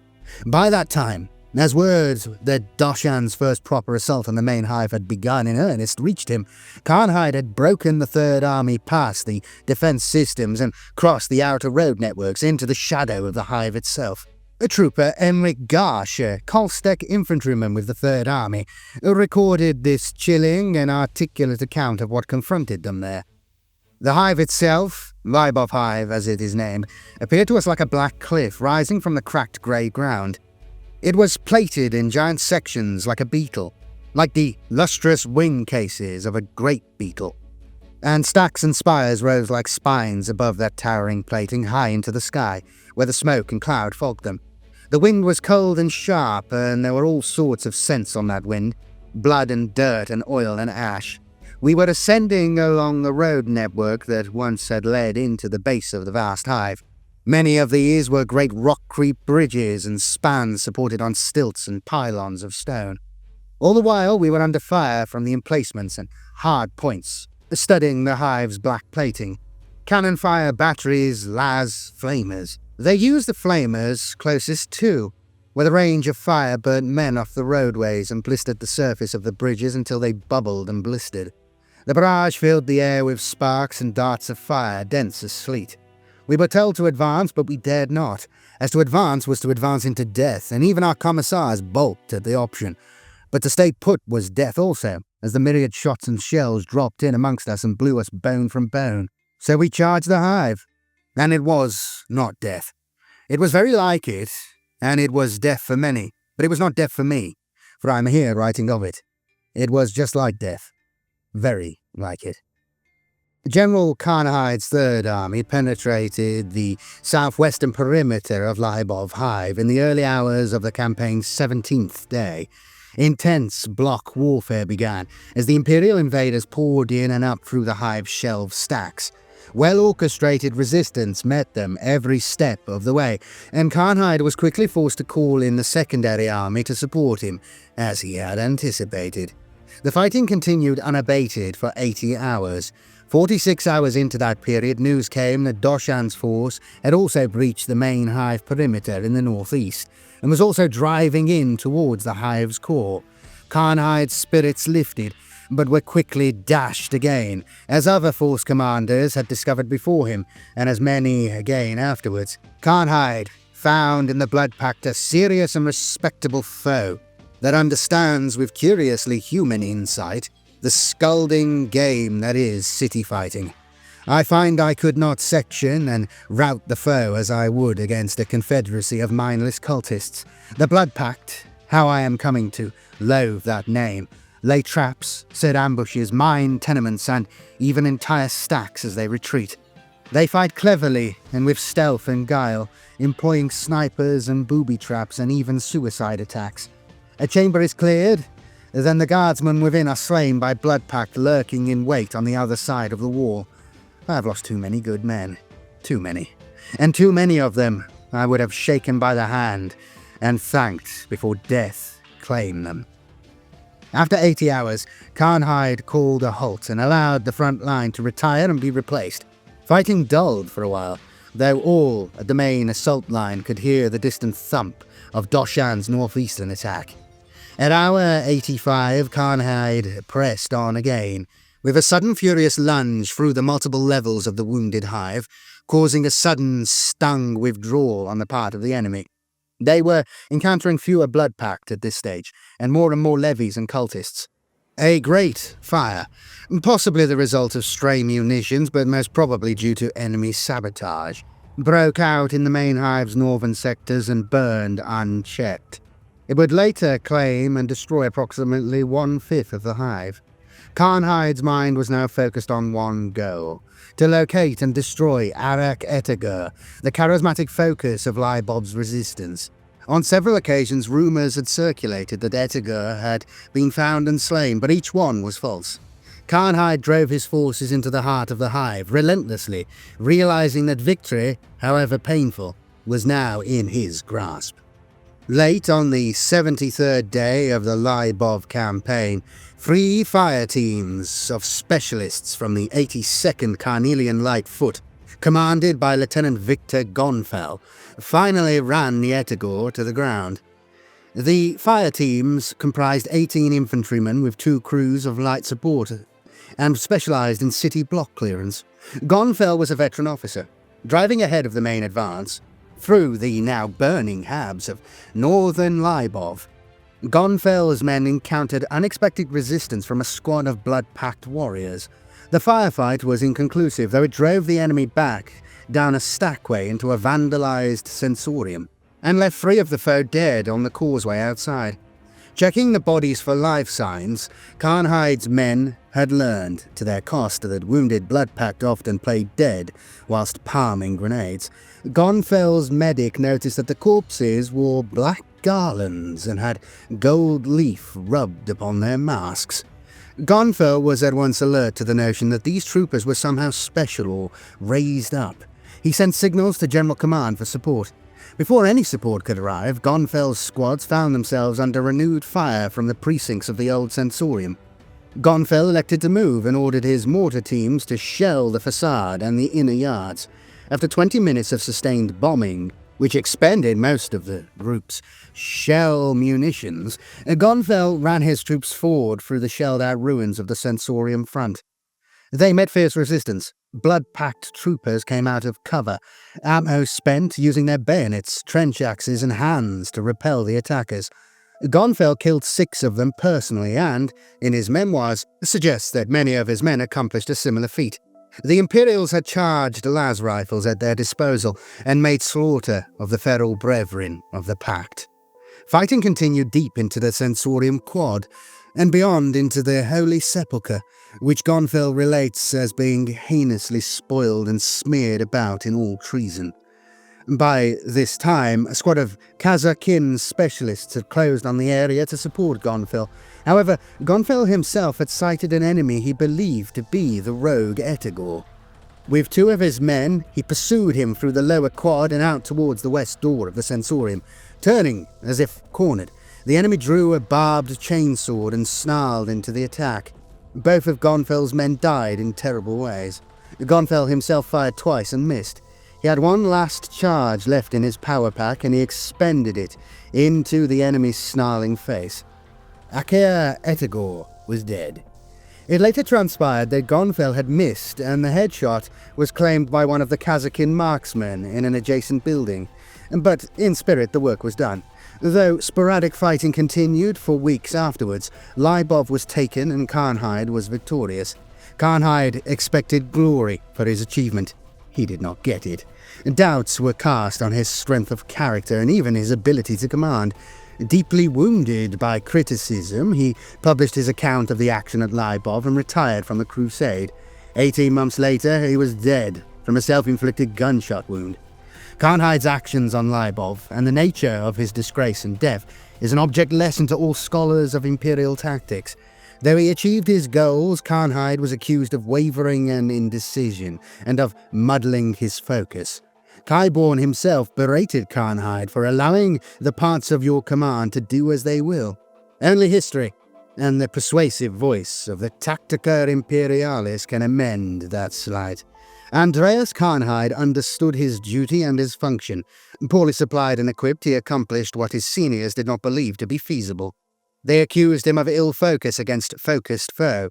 But he understood the true nature of the crusade animal and all its various parts, and allowed them to function at their best in concert rather than cohesion.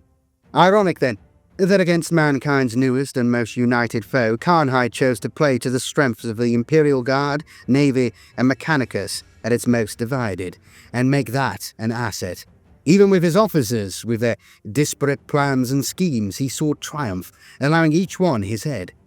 Though driven to suicide and disgrace by his contemporaries, Karnhide remains an example to all commanders who find the divided wings of the Aquila at his or her disposal. Karnhide saw strength and success in disunity, just as the archenemy realized the opposite.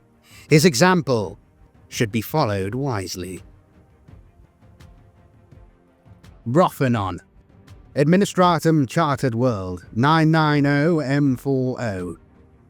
In the year of our glorious Emperor's most beneficent rule, 990 M40, the domain of Brothanon did reject the rule of the Adeptus Terra. Woe unto the souls of those who turn from the light of the Master of mankind, for truly they reside now with the restless shades of outer night. The battles fought to cast out the traitors and to restore the Pax Imperialis raged for 3 local years, and a multitude of loyal warriors martyred themselves on the accursed bullets and bayonets of those that should have called them brothers. Brothanon proved only the opening engagement in a series of costly wars that devoured the entire length of the Protean Ebb. The sorry era saw the death of Saint Cassius Low, the sundering of the Third Convocation of Nephilim, and the total destruction of Task Force 1293. It was only the intervention of Lord Al-Salabad and his disciples that saved the entire region from slipping for all time beyond the light of the Emperor. Heed thou, unto the lessons those bold servants might teach us. For some, duty does not end in death, and though they rest now at the right side of the Emperor, their actions echo down the ages, enriching and enlightening those who would listen, until the end of all things. From a history of the later Imperial Crusades, much has been written on the wars that engulf the Protean Ebb, but the account that follows is the only known description of the fate of the Brothanon system. Other authors have focused on the dramatic death of St. Lo, to the detriment, some feel, of the wider picture. To date, then, this text, penned by the personal historitrix of the Lord General Blythe, is the only version in circulation. It has been put forward by many of Blythe's contemporaries as the definitive account of the Lord General's most celebrated action. At the outset of the 39th millennium, Rothanon was a world ruled directly by the Adeptus Administratum. A world under charter, the planet was entirely given over to the servicing of the vast, sprawling bureaucracy known as the Priesthood of Terror. Its cities were home to 1,000,000 dusty archives, and its skies were pierced by soaring silicon spires of its kilometre-high data repositories. But Rothanon was more than this, for the planet had long been classed a garden world, a place of exceptional beauty that had been preserved, unusually in a galaxy so shattered by war for its own sake. The most highly ranked of the Adeptus Terra would come to Rothanon to see out their days. These were the favoured few who were allowed to die not tethered to a data station or amalgamated into an archivium retrieval point. They were allowed the staggeringly rare privilege of seeing out their days with the sun upon their face, walking the paradisical gardens and conversing with peers who had served like them at the highest echelons of the Imperium. It was said that free High Lords had seen out their days thus, strolling the vine-lined arboreums of Rothanon, having walked the vaulted corridors of the Imperial Palace for so long. The population of Rothanon were divided into two classes. The Administratum and their servants constituted 1/3 of the population, while the planet's indigenous people accounted for the remainder. Millions scraped and bowed, seeing to the every whim of their masters, or served them indirectly, maintaining the weaving green lanes, labouring at the docks, or any one of a billion other tasks below the master's notice. The indigenous Rothanors, or so they called themselves, were invisible to the world's masters, having no rights, no claim to the land, and little hope of ever bettering themselves. So it was for the vast majority of the Imperium. But upon Rothanon, it was not always so. Rothanon City. Once known as Ortis, Rothanon City was the seat of the Administratum's power upon the planet. It was situated at the point of the Isthmus Libratus, and was surrounded on 3 points of the compass by ancient, delicate glades, and by the tranquil Artium Sea, and its coral forests to the north.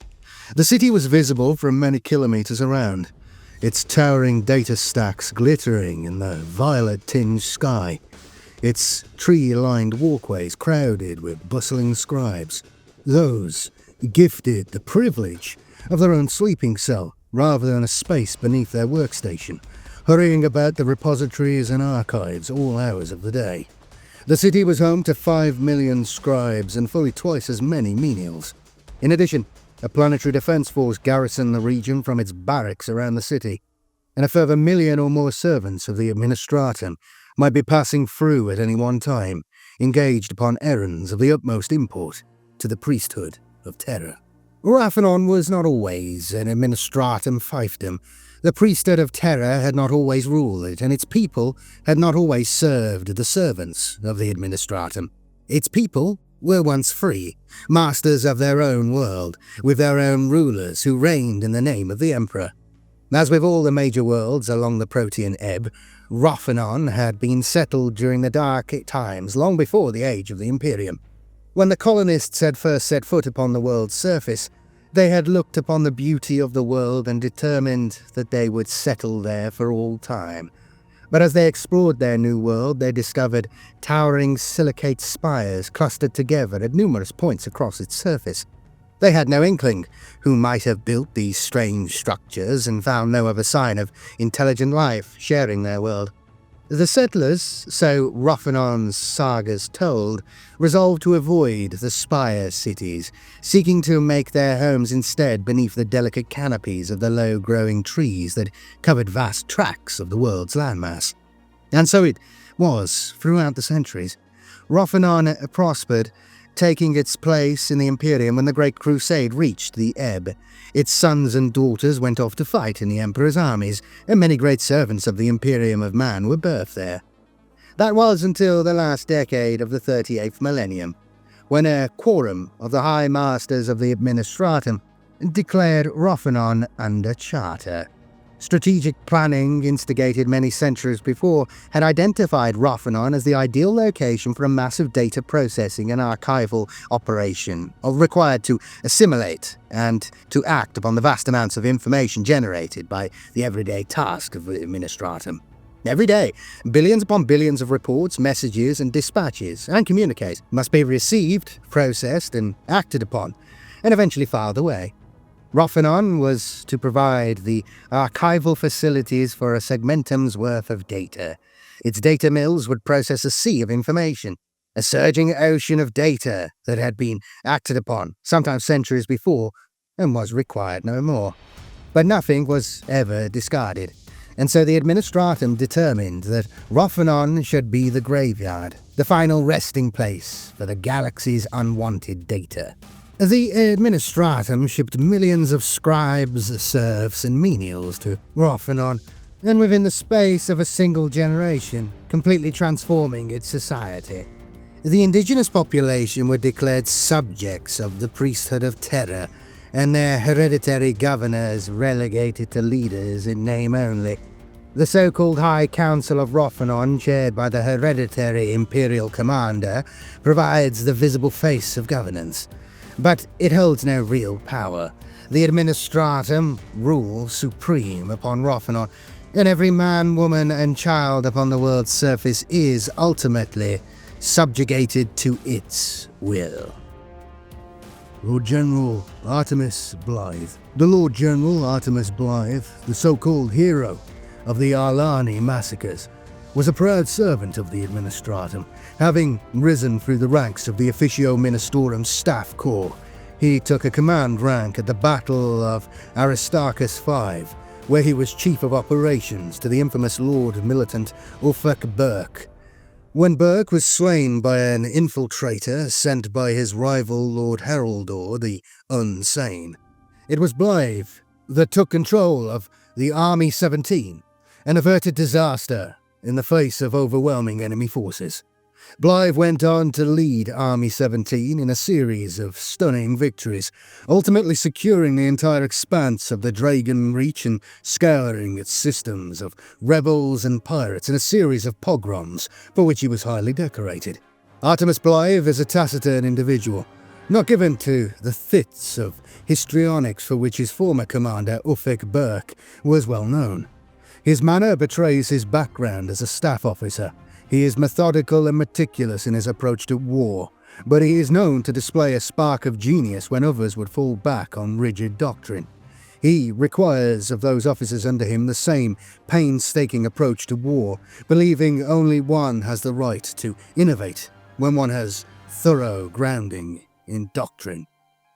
Blythe is on Rothanon recovering from wounds suffered when his command vessel, the Pride of Eastlight, was ambushed at the height of the Dragon Reach campaign.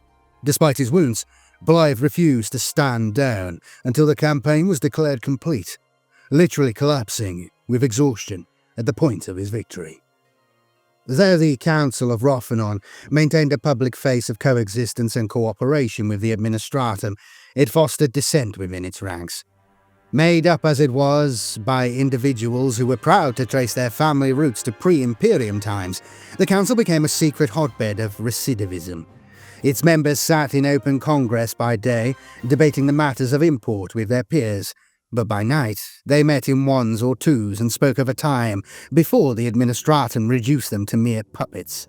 And they were not alone, for the indigenous people of Rothanon longed for the time when they laboured not under the yoke of the Administratum, but were masters of their own fate, servants of the Imperium at large, not slaves to a petty bureaucracy.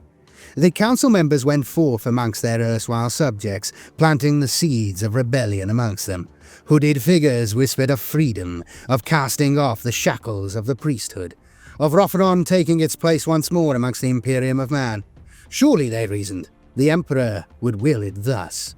The roots of heresy took many years to spread, but spread they did, until the indigenous people of Rothanon nurtured treason in secret, though they maintained the illusion of faceless drudge, bowing and scraping to their superiors. The Rothoners grew to hate their lot, and it was the agents of the council that steered this hatred, controlling it from afar.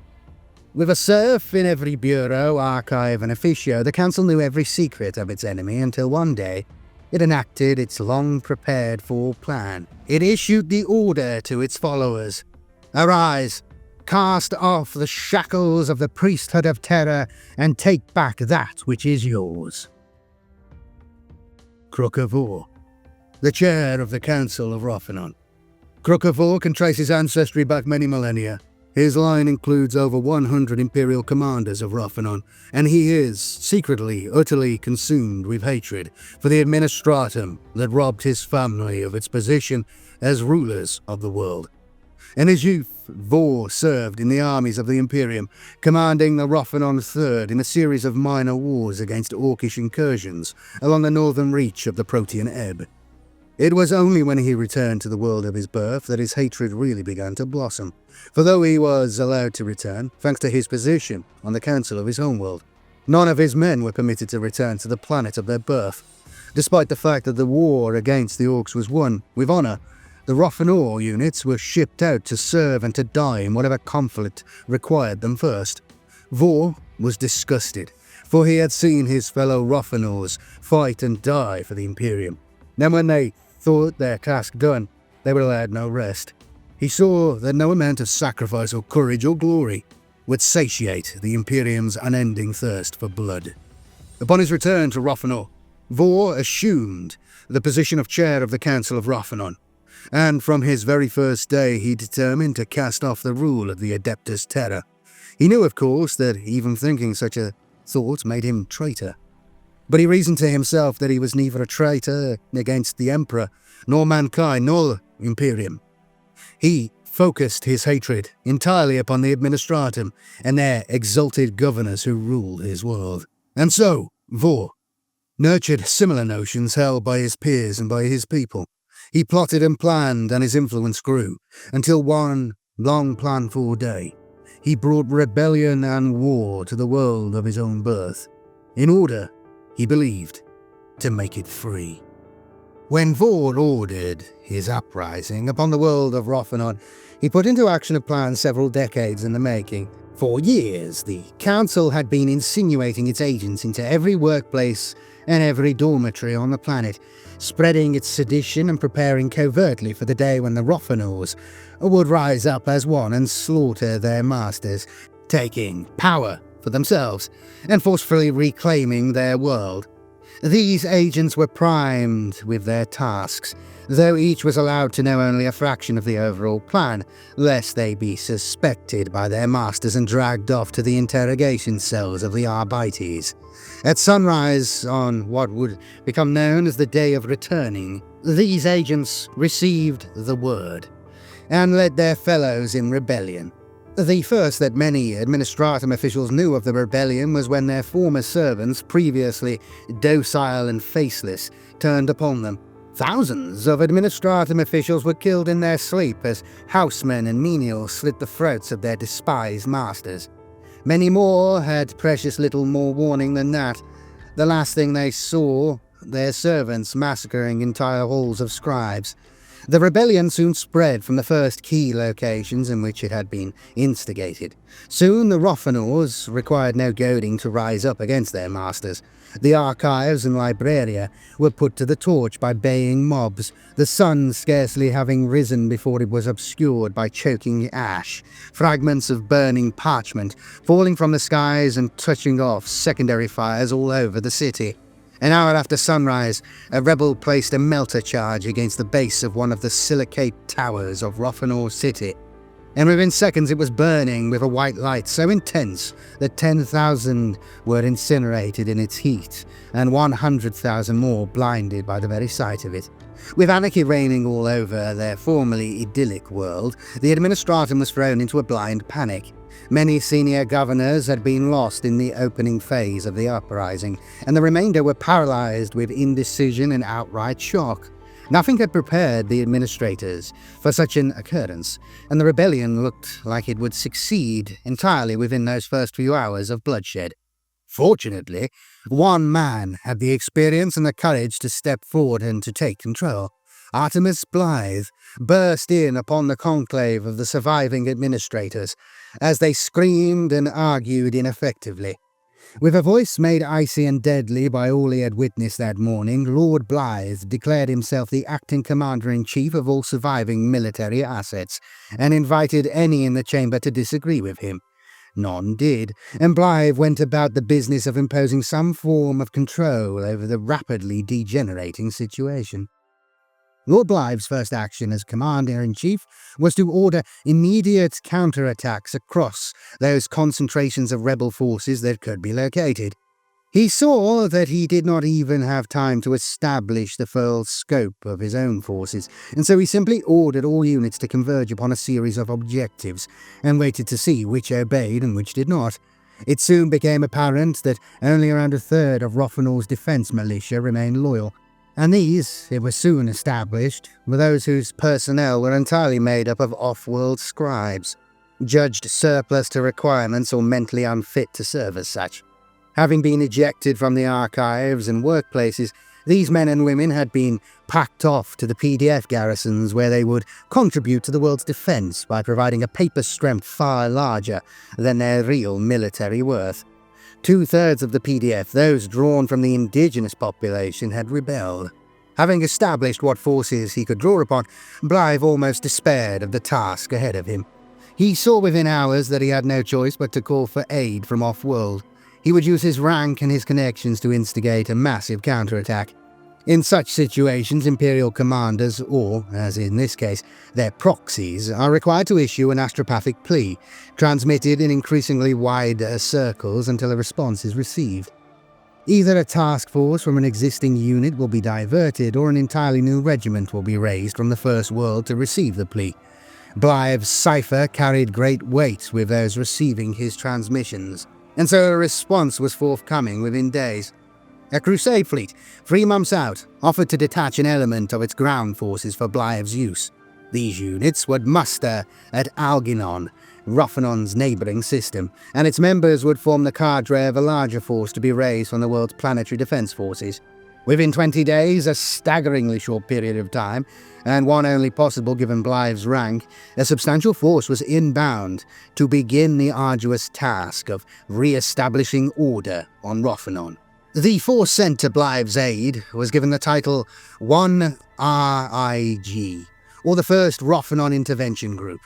It was initially commanded by High Colonel Augustine, the highest-ranked officer of the force detached to Rothanon's aid. Command was formally transferred to Lord General Blythe as the fleet crossed into Rothanon space. Blythe remained upon the planet's surface, and the force's staff transferred to his base of operations in the Elfenon Mountains, 300 kilometers southeast of Rothanon City.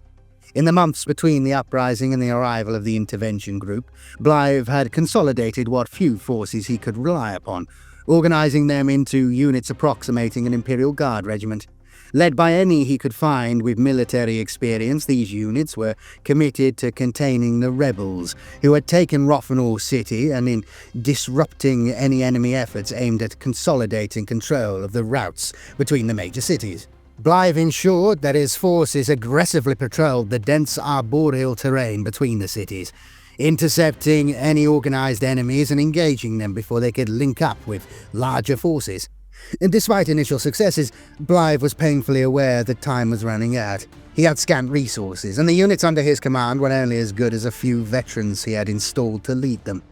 The troopers of his units were the dregs of the Administratum, though he later admitted a grudging affection for them. When the intervention force arrived, Blythe later admitted, his force had no more than 10 days' fight left in it. The first Rothanon Intervention Group was configured as a formation referred to amongst the staff corps as a Heavy Planetary Assault Group. Such formations have been fielded with success throughout the latter half of the 37th millennium, and although intensive in material, had found favour as a means of deploying large numbers of Imperial Guard units into heavily contested enemy positions during a planetary assault. The first rig began its assault operations 3 days after its arrival in the system, Blythe having transmitted his orders and briefed the regimental commanders as soon as they arrived. He had spent weeks planning the operation, and it is testament to his skills that he was able to instill in officers he had never before met the courage and confidence to undertake such an operation with so little notice. The first phase of the assault consisted of the insertion of a number of highly elite kill teams, each tasked with eliminating planetary defense assets identified by Blythe as able to contest the landings. They consisted of ground missile silos and defense laser batteries, able to engage capital vessels in orbit, and all were destroyed according to Blythe's schedule. The next phase was the insertion of the intervention group's first wave, which was made up of mass-dropped infantry. The method of insertion chosen was an unusual one, only used in this type of operation. Each company of the 3 regiments committed to the mass drop were embarked onto a low-orbit carrier, each of which was equipped with a massive anti-grav generator that projected a cone beneath the carrier extending to the ground, into which the drop troops would step, to fall at a speed at which they could land without sustaining injury. Such an insertion method is extremely rare, at least in part because the construction and maintenance of the anti-grav generators precludes their common use. It also asks a lot of even the most disciplined and well-trained warrior to step out of a carrier at 50,000 feet, equipped with no drop equipment whatsoever. Finally, the carriers are extremely vulnerable during the operation, as they must hold station while the drop takes place, and even the smallest movement in their station can result in the anti-grav cone swinging wildly out of position. Should that happen, the troops within the cone will find themselves free-falling from tens of thousands of feet, and in all likelihood, they will be lost. Nonetheless, the first wave was deployed with little incident, the 3 regiments raining troops from the skies over a wide area. The fast-moving light infantry were trained to link up as soon as possible and to move out on their objectives before the enemy could react. The first wave secured their airhead within an hour of their drop, engaging a number of rebel strongpoints and capturing them in short order. The airhead declared secure, and the enemy judged to have knowledge of the situation. The second wave was deployed. This consisted of 3 mechanized infantry regiments and an armored engineer company. These would perform a lightning breakout using their maneuverability to swiftly locate and engage enemy units that sought to counterattack the airhead. These units were deployed via heavy lander, each company being delivered from orbit aboard a Tetrarch, an armored interface vessel designed to carry heavy units such as these into a contested war zone. Despite the heavy armor and banks of point defense weapons carried by each Tetrarch, this wave was only possible because the first had neutralized any possible opposition to it, in destroying heavy anti-aircraft batteries and observation points from which fire might have been called down upon the heavy landers during the most vulnerable stage of their landing, the final approach. The second wave encountered heavy opposition along the settlements to the south of Rothanon City, but mounted a series of counterattacks that saw them buy time for the third wave to land. This was made up of 3 armored regiments carried once more upon heavy Tetrarchs. These took longer to deploy, for the heavy landers were loaded to capacity, and therefore only able to approach the airhead at minimum speed. Nonetheless, the second held the massing rebel forces at bay until the first of the 3 armoured regiments, the Algernon 722nd, arrived and wiped out a rebel column moving along the main highway, forestalling any further resistance for the remainder of the day. Overnight, the first 3 waves consolidated their positions, occupying a ring of strongpoints radiating out from the airhead for 20 kilometers.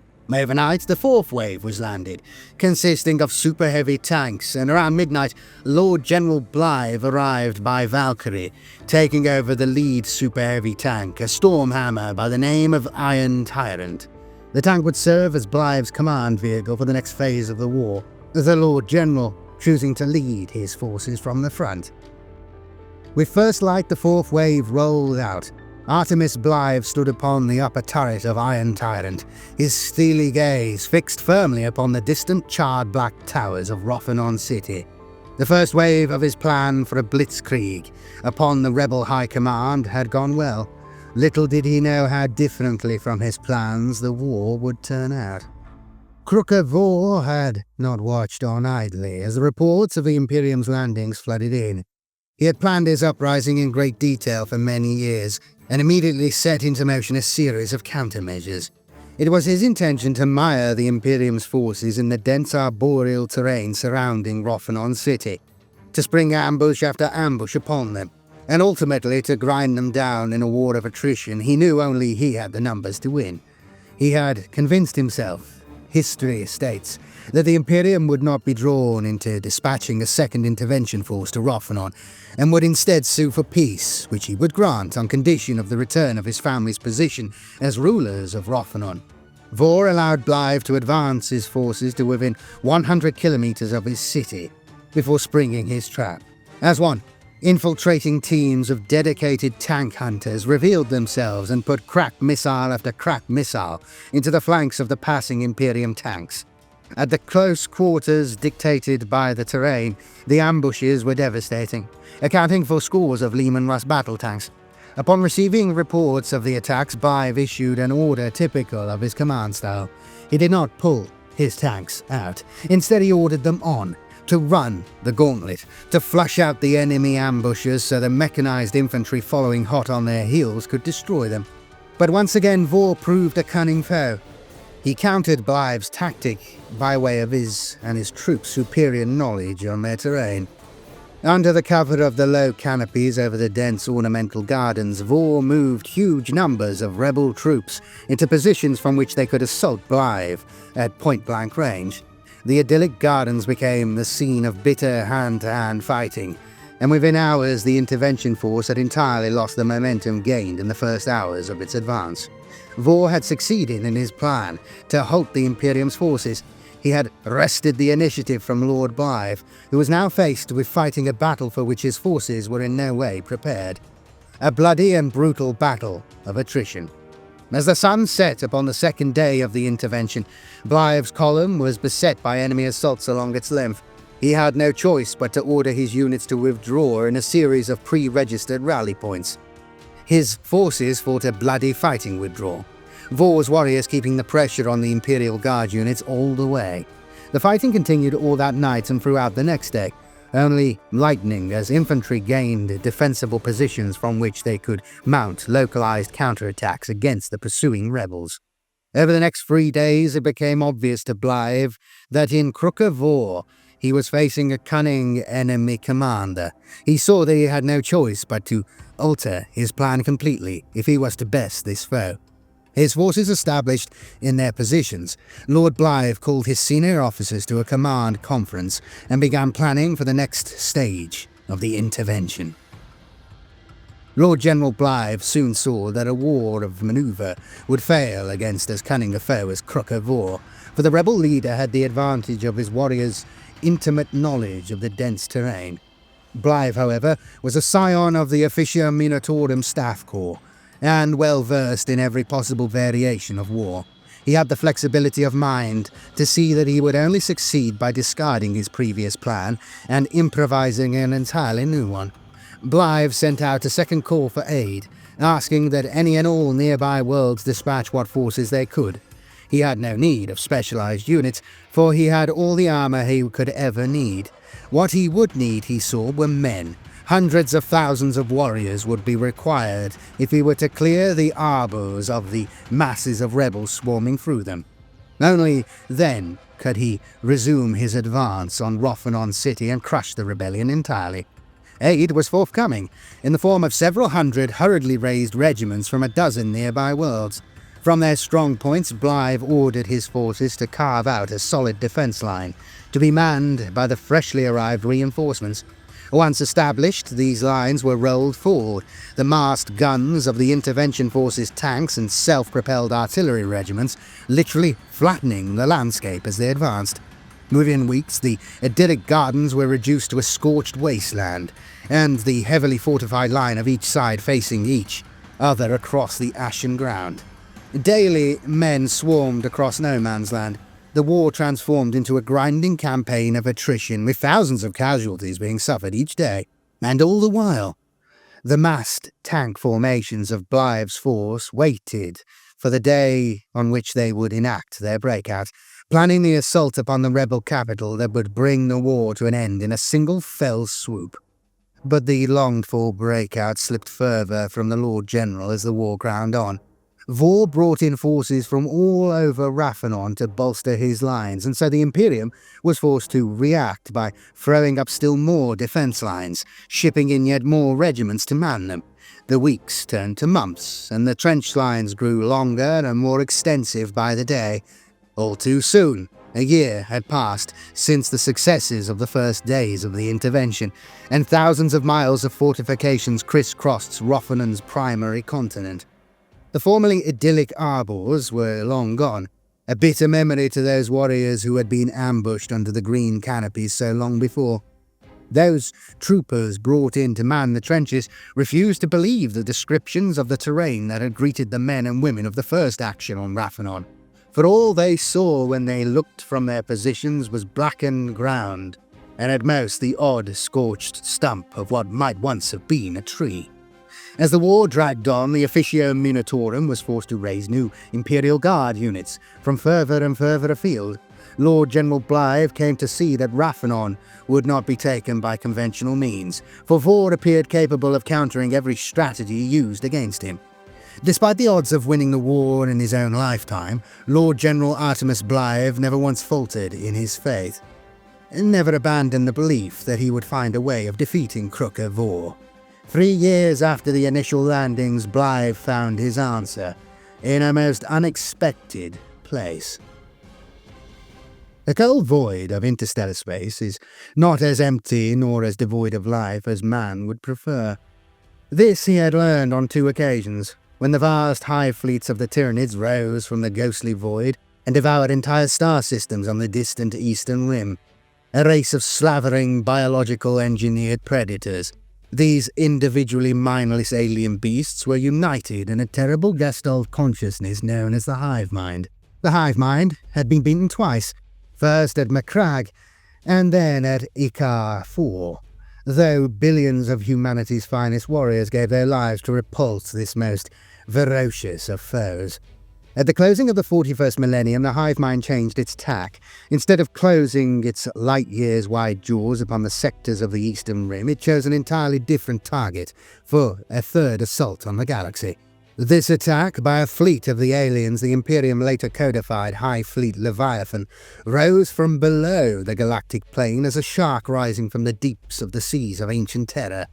At first the Imperium was ignorant of this new threat, until an untimely migration of Orks was noted, its origins linked to a new threat devouring their worlds, way below the galaxy's core. Investigations proved the worst possible event was occurring. The Orks were fleeing, something the race rarely did, a new hive fleet. The Imperium dispatched forces to investigate this new threat, and reports soon flooded back, warning of a great darkness approaching. In no time at all, contact was lost with outlying worlds, but from this the Imperium's seers plotted the Hive Fleet's course. They saw that it was headed straight towards the Protean Ebb, straight towards Raphanon. When Artemis Blythe and his staff were informed of this new development by a hooded representative of the Ordo Xenos, the alien-hunting arm of the Inquisition, it is said that a shadow passed across the Lord General's face. His staff recoiled in horror at the Inquisitor's message, but Blythe merely grinned a lopsided and grim smile. "I'll have them both, then," he said. "Vor and the Xenos at once. They can spend themselves in their bloody embrace." The hooded Inquisitor is said to have nodded once and simply left. Blythe then called his chiefs to attend him, and retreated to his command bunker. 3 days later he emerged and announced his plan to his staff. The Imperium would draw the Hive Fleet onto Raphanon. There it could expend its energies assaulting the world, but the Imperium would not oppose it. Instead, Blythe would pull his entire army off Raphanon, leaving the rebellious populace to fight the Tyranids alone. And then, once the aliens had consumed the world's biomass, as he knew they would, he would enact the ultimate doom of Raphanon and of the Tyranids. He would declare exterminatus, destroying the world and every last biological organism upon its surface. He would, as he had promised, destroy Vor's rebels and the Tyranids in one fell swoop. Exterminatus is the last resort in war, used by the Imperium when all other options are exhausted. To declare exterminatus upon a world is to visit total and utter destruction upon it. It is to sign the death warrant of every living creature upon it, and to render its surface a blasted wasteland, inimical to life for millennia. There are many forms of exterminatus and many ways of delivering it. One method uses a biological agent that renders all living matter to a decaying sludge within hours, releasing a staggering amount of oxygen into the atmosphere as it does so. This oxygen is then burnt off, igniting the entire atmosphere and incinerating everything on the surface. Another method involves the use of cyclonic torpedoes, a category of weapon that uses various means of scouring the world's surface with nucleonic fire, raw plasma, or deadly radiation. Some worlds might be virus-bombed. Sometimes the viral agents might be keyed to a specific gene code, so as to target aliens, mutated humans, or simply rebels with a predominant hair color. Exterminatus may only be ordered by the highest levels of authority, and any who enact it will be answerable to the High Lords of Terror. While raw manpower remains the Imperium's greatest asset, worlds are not so easily replaced, and those who squander such resources seldom remain in power long enough to make the same mistake a second time. The death of Rothanon was brought about in two stages. The first was a simple case of the Imperial Navy intercepting the High Fleet as it penetrated the lower reaches of the Protean Ebb, engaging it in a series of escalating actions that saw the aliens commit more and more of their biological ships to the fight. The Imperium used hit-and-run tactics to draw the enemy on, including a number of boarding actions fought by Death Watch kill teams. Within 3 weeks, it was judged that the Tyranids had committed the bulk of the fleet in pursuing the Imperial Navy towards Rothanon, and the operation was judged a success. Meanwhile, Blythe was engaged upon the gargantuan task of extricating his forces without the enemy discovering his purpose and seeking to disrupt him. It is widely acknowledged that an orderly withdrawal is one of the most arduous operations to command, but it is nonetheless a skill in which officers of the Imperial Guard must study, for use, commissariat permitting, in such a situation as that faced by Blythe at Rothanon. Fortunately, as a product of the Munitorum Staff Corps, Blythe was well schooled in the logistics of such an operation. The Lord General's first act was to order a massive attack along the lengths of the fortifications facing Rothanon City. These he intended as diversionary attacks to draw the enemy's attention away from the far larger operations being carried out in the rear echelons. Here, Blythe was pulling units out, mustering them at the site of the original Rothanon landings, where they were embarked upon super-heavy orbital conveyances to a shoal of warp-capable transport vessels waiting in orbit. As the front-line assault crashed into the enemy lines, hundreds of thousands of men and their machines were being directed towards the landing site, packed onto the conveyances and shipped out. The assault ground on for days, then a week, and more units were evacuated all the while. Then, as Blythe had planned, the attacks began to lose their momentum. They petered out, with no reinforcements to keep them moving. Vor then ordered a massive counterattack, committing the entirety of his rebel army and leading it from the front in person. The exhausted Imperial Guard units were simply rolled over, and Vor's forces swept through them, penetrating deep into the rear areas. To Vor, the impasse was broken. Leading his armies from the rear of his Salamander command vehicle, all he saw ahead was empty fortifications and abandoned equipment. Convinced of his impending victory, Vor threw caution to the wind and ordered every single rebel soldier on Rothanon to rise from their trench and attack.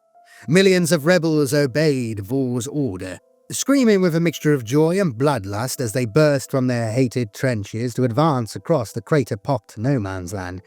Astonished that no enemy fire answered their charge, they pressed on, until after days of advancing they bore witness to the sight of the last super-heavy conveyancer departing Rothanon atop a kilometre-high pillar of atomic fire. Vor and his million-strong rebel army stood gaping at the sheer scope of their victory. They had, they rejoiced, finally repulsed the Imperium from their world after years of conflict. Vor saw that his nemesis, Lord General Blythe, had overextended himself in his final assault, and the rebels' planet-wide counterattack had smashed his armies so convincingly that he had been unable to halt the rout of his entire army. Then, at the very moment of Vor's victory, he looked up to the skies. A wind was rising and the clouds stirring into a mighty vortex. The skies grew dark as he watched, and the light grew dim. An acrid stink carried upon the rising winds met his nostrils, and he coughed, realizing that the air was thick with microscopic particulates he had never seen the like of. As lightning fractured the heaving skies, Vor looked up to see 1,000 objects plummeting to the ground, greasy black contrails billowing in their wake. The Tyranids had come to Rothanon, and with them came the death of Vor's rebellion and Vor's people. In an orgy of killing against which the rebels could scarcely stand, let alone fight, the aliens swarmed across the world. The Tyranids are predators rather than fighters and hold no concept of mercy or honor. They know only hunger, and they slaughter their prey, that their hive mind might gorge itself upon the harvested genetic material, and thus continue its harvesting of the entire galaxy and every last living thing in it. Within scant weeks, Rothanon was reduced to a lifeless husk, the Tyranids' feeder organisms having sucked up and processed every last scrap of biomass.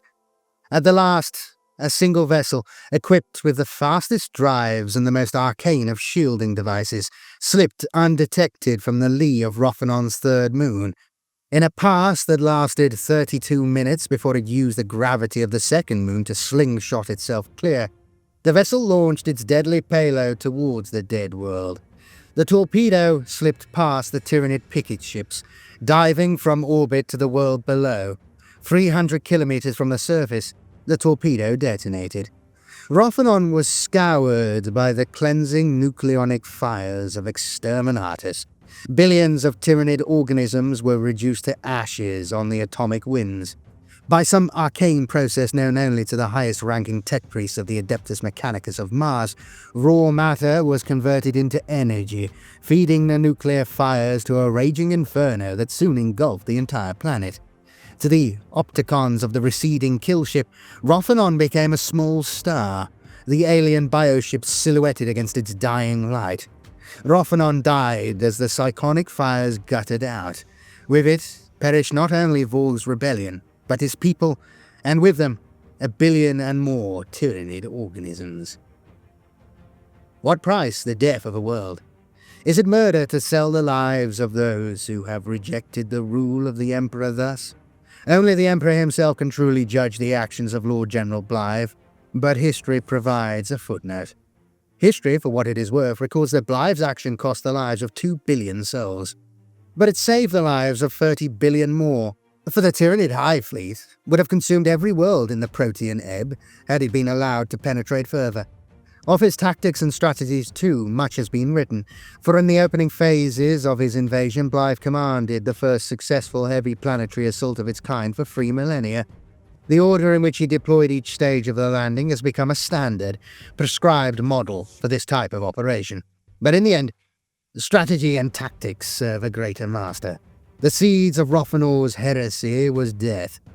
But in death they were blessed beyond measure, for they served their emperor, even as they died. The Black Crusade of Jahar, the Lacerator. 599 M37. Some of you, who are entrusted with the lives of men, may one day find their very souls entrusted to your care too. Though none may speak of such things openly, you will by now be aware that there are forces at large in the universe far more terrifying than any Xenos, far more pernicious than any traitor. But before you read of such things, you must turn to your confessor for counsel, and cleanse your heart of every stain. You may be called to serve against the most terrible foe facing mankind. You may be required to fight an enemy against which you will, with all certainty, fail, even should you beat him upon the field of battle. Proceed then, with your confessor's blessing, and read of but a small part of the threat presented by mankind's nemesis.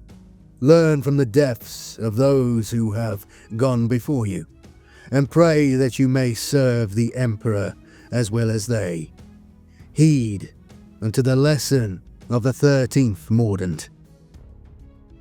This account of the Black Crusade of Jahar the Lacerator was compiled by the celebrated administratum field notary Corvin Quilp. Quilp travelled widely throughout the sector Oculus and visited a number of the localities mentioned in the original text, though precious little physical evidence of the battle he described remains. Quilp was required to seek special dispensation to write on the subject, and his original text was not published for many years after its writing, for the Ordo Hereticus required it, and indeed the author, be rigorously examined before they would allow it, even the highly limited dissemination it received. Perhaps once or twice in a millennia, a truly great champion of the unnameable gods will arise in the Eye of Terror. Through the power of his implacable will and the favour of dark powers, this champion can weld together an unsteady alliance between the infernal regions of the Eye. How the champion brings the crusade together depends on his nature and his patron god. Some use manipulation, others extortion, others domination, others intimidation. Most simply use all of the considerable powers at their disposal. Preparations for a Black Crusade can take years, or weeks depending on the whims of the gods. The forges of the Hell Worlds belch out armor and weapons for the Chosen One's followers. Dark engines are aroused from their slumber with blood sacrifices. Factions vie for command of the massed ranks of Crusaders, or are crushed into obedience. When the Black Crusade is launched, the Eye of Terror vomits forth the diabolical hordes, armies of abominations, rank upon rank of huge, twisted monsters, numberless masses of cultists, wild tribes of mutants, ancient and terrifying traitor titans. Spearheading it all are the traitor legions, united in their lust for booty and their desire to bring destruction upon the hated Imperium. The Imperium keeps strong forces stationed around the Eye of Terror to fend off these invasions. Entire Titan legions, Space Marine chapters, and massed regiments of Imperial Guard defend the most vital systems in close proximity to the Eye.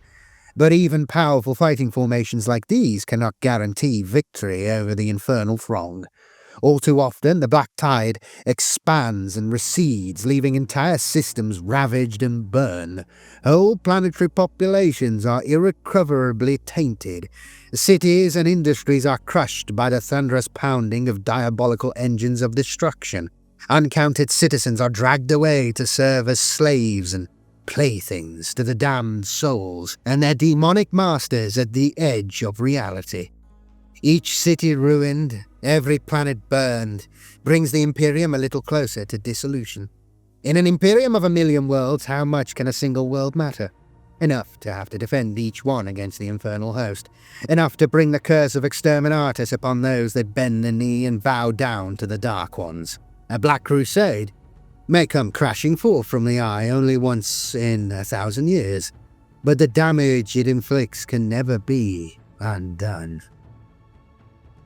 Jahar the Lacerator.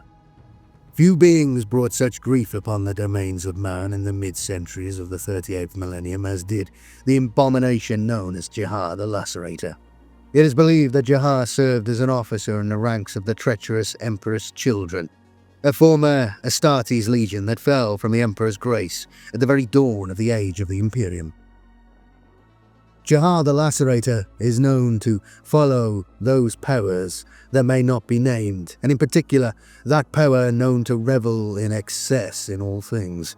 His service of these powers has seen him slaughter countless millions of the Emperor's servants and raise entire worlds to ashes.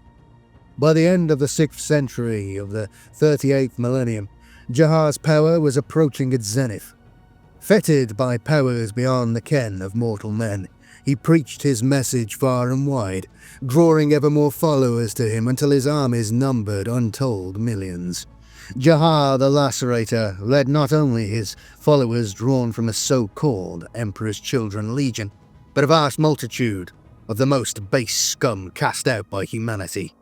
Those reviled for bearing the mark of the mutants, those who would cavort with fell powers, and those who simply refused to call the Emperor master. flocked to his banner, until the ether, it was said, wailed in the prospect of his coming. Jahar was reputed to be possessed of the most terrible of gifts, granted unto him by his fell master. So dark was Jahar's soul, so utterly twisted was he, that the souls of the warp wail in anguish at his passing. Wherever he treads, he is accompanied by a woeful cacophony. The dead, who should by rights fear naught, fear above all what evils he might visit upon them, and scream out for deliverance so keenly that their voices bleed into the world of men. So terrible is this sound, that it is said that to hear it is to have one's sanity shattered completely and irrecoverably, and thereby to enter the service of Jahar and his patron for all time. Jahar the Lacerator was known to covet a cluster of worlds to the galactic southwest of the Cadian Gate. This region, known as Adriada's Gloom, was sparsely populated, unlike many other areas surrounding the Cadian Gate, and was, for this hellish region at least, relatively untouched by war in the previous decades. The Gloom was, as its name suggests, a veiled region, local space thick with particles that gave its stars a pallid, sickly aspect. Superstition told that the region was so benighted because the Emperor refused to shine his light upon it, as punishment for some terrible deed committed there many millennia before. The truth was perhaps worse, for the void-born matter that obscured the region was believed to have been created at the very instant the Eye of Terror was created, and as such was believed to be saturated with contaminants both physical and spiritual. Certainly, the 30 or so populated worlds of the Gloom sported an unusually high number of abhumans. Abhumans are human-descended creatures such as ratlings and ogrons, whose physical appearance and mental capabilities are quite different from those of their human ancestors. They represent the descendants of the first wave of exploration into the galaxy. Over tens of thousands of years of isolation, they have evolved into creatures capable of living in high-gravity worlds, in deep space, and in all kinds of polluted or dangerous environments. It is generally accepted that abhumans are a part of the human race, and not aliens. Many thousands of years ago, the Inquisition led wars of destruction against human-descended creatures which its masters deemed unworthy of full human status. When human-settled worlds were discovered, the Inquisition would conduct a lengthy process of DNA analysis to determine if the population was still fully human by the Inquisition's standards. As a result, the population of many planets were eradicated, and their worlds resettled. In time, the Imperium developed a much broader definition of humanity.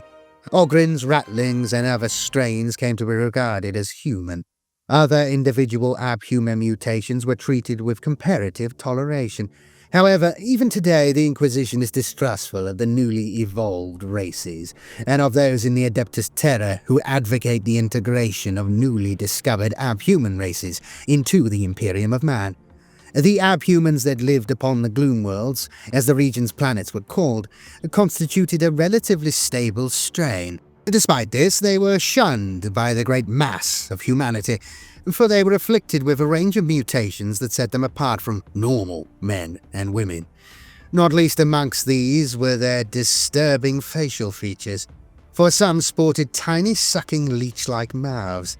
Others had small slit-like and entirely black eyes, while some were missing their nose, with just a pair of hissing nostrils visible. Though not all mutants of the Gloom world suffered from every one of these mutations, all were pallid of colour, their skin ranging from a sickly pinkish grey to a translucent albino white, their veins visible just beneath the skin.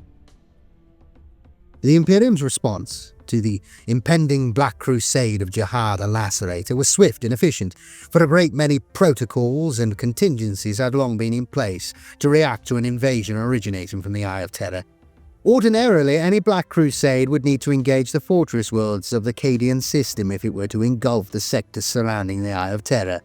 On this occasion, however, the element of the crusade originating from beyond the Cadian Gate was relatively small, and quite capable of avoiding any counterattacks committed against it. The Imperium's High Commanders saw that Jahar was not seeking to commit massed forces against the Fortress Worlds, as had many warlords before him, but was instead seeking to raise the bulk of his armies from the mutant populations of the Gloom Worlds. Jahar's own forces traversed the Cadian Gate without opposition, the Imperium having decided to allow him to reach the Gloom Worlds unmolested. His small fleet, bearing a company of the dreaded Emperor's Children Traitor Legion, was briefly detected by an Imperial Navy Deep Space Picket Squadron before it vanished on a heading as predicted for the Gloom Worlds. Meanwhile, the Imperium's response was mustered. 43 regiments, a tiny fraction of the total long held at the ready for just such an event, were dispatched for the Gloom Worlds with all haste, and arrived in the region to reports of widespread mutant uprisings. They were deployed with all haste, the High Command keen to ensure they engaged the mutant forces before Jahar could make his move. One amongst the 43 regiments of the first phase was the 13th Mordant, the so-called Lucky 13s.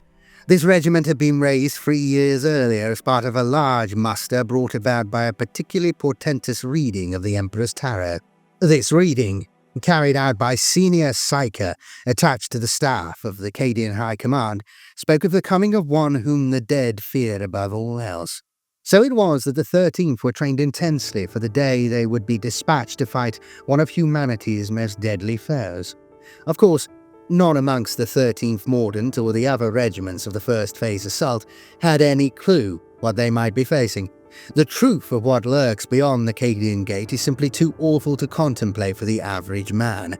Only the very highest-ranking members of the Inquisition having any real inkling into the threat posed. And despite this, the 13th were well versed in the ways of the mutant, and had participated in a number of purges, verging the Sentinel Worlds, gaining invaluable combat experience in the process. The 13th were shipped from their garrison on Messina in the Thracian Primaris sector, sharing their transport vessels with a number of specialized units attached to them for the duration of the action.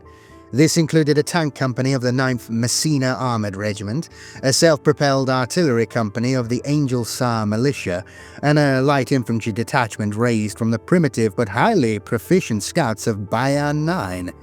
The 13th were trained and equipped as assault pioneers, proficient in the use of such engineering stores as breaching charges, stunners, flamethrowers, and the like. And the battle group was therefore put together in order to complement this utility. The voyage from the Scarus sector to the Gloom Worlds was comparatively a short one, but the proximity of the Eye of Terror to the galactic east made traversing the warp even more perilous than normal. It was only through the skill of the very best navigators the Navis Nobilitaire could provide that allowed the 13th to reach the Gloom Worlds ahead of Jahar's Black Crusade. The 13th's destination was Hierarch 5, a world from which reports of mutant uprisings had already begun to flow. The native planetary defense forces were ill-prepared to deal with the uprisings, although they had fought against mutant outlaws on countless occasions. They had never before faced the mutants as a cohesive force. United, the mutants had swiftly overcome the Hayek 5 PDF and had reportedly committed numerous acts of revenge against their erstwhile oppressors. The wastelands of Hayek 5 were quite literally swarming with armed mutants, and the settlements within which the stable humans lived were in danger of being entirely overrun. The 13th and attached units deployed from orbit, an operation that went smoothly and took 3 days to complete. 3 other regiments had arrived by the end of the week, and the combined force, codified Brigade 0, readied itself for offensive actions against the mutant hordes running wild throughout the wastes. Meanwhile, and only known to the High Command, Jahar the Lacerator was out there, somewhere in the void, inbound for one planet amongst the Gloom Worlds. Which one he would choose was yet to be revealed. A highly experienced officer called Colonel Bain commanded the 13th Mordant. Bain had served in the Mordant PDF for many years and was proficient in small unit actions across the private armies maintained by the smugglers and criminal syndicates of his world. Furthermore, while detached from the 13th, he had served in an assault group that put down a mutant uprising in the Scarus subsector, leading the attack on the mutant overlord's hive lair and ending the uprising. Bane was therefore judged the ideal commander to lead an assault against the mutants of the Gloom Worlds, and his superiors briefed him to seek out and engage the enemy leadership as his highest priority. Mordant Prime is a world situated in the galactic north of the Eye of Terror, and is known for the mining of bioluminescent bacteria from which a unique, highly corrosive acid is extracted. Mordant is classed by the Adeptus Terra as a night world, and its surface is a barren wasteland, totally unfit for human habitation. The only reason humanity exists at all on the world is to mine the strains of luminescent bacteria that grow beneath the surface. These strains live off of the phosphite content in the rock, secreting a corrosive acid that breaks down the rock into a digestible form. Over the millennia, this process has formed a vast chain of caverns and tunnels that connect across the entire world. Within these tunnels, mining clans extract the bacteria, culturing it in vast cavern vats to bleed off the most corrosive acids known to the Imperium. These extracts are shipped to forge worlds across the sector, where they find use in all manner of esoteric processes. The people of Mordant can be split into two broad categories: the acid miners and everyone else. The miners are organized into an ancient clan structure and have total control over their business. They exploit cheap local labor, paying the workers barely enough to survive in the run-down shanty caverns they call home. Many of the disenfranchised citizens of Mordant turn to a life of organized crime, and gang violence is the only authority acknowledged amongst many of the deeper settlements.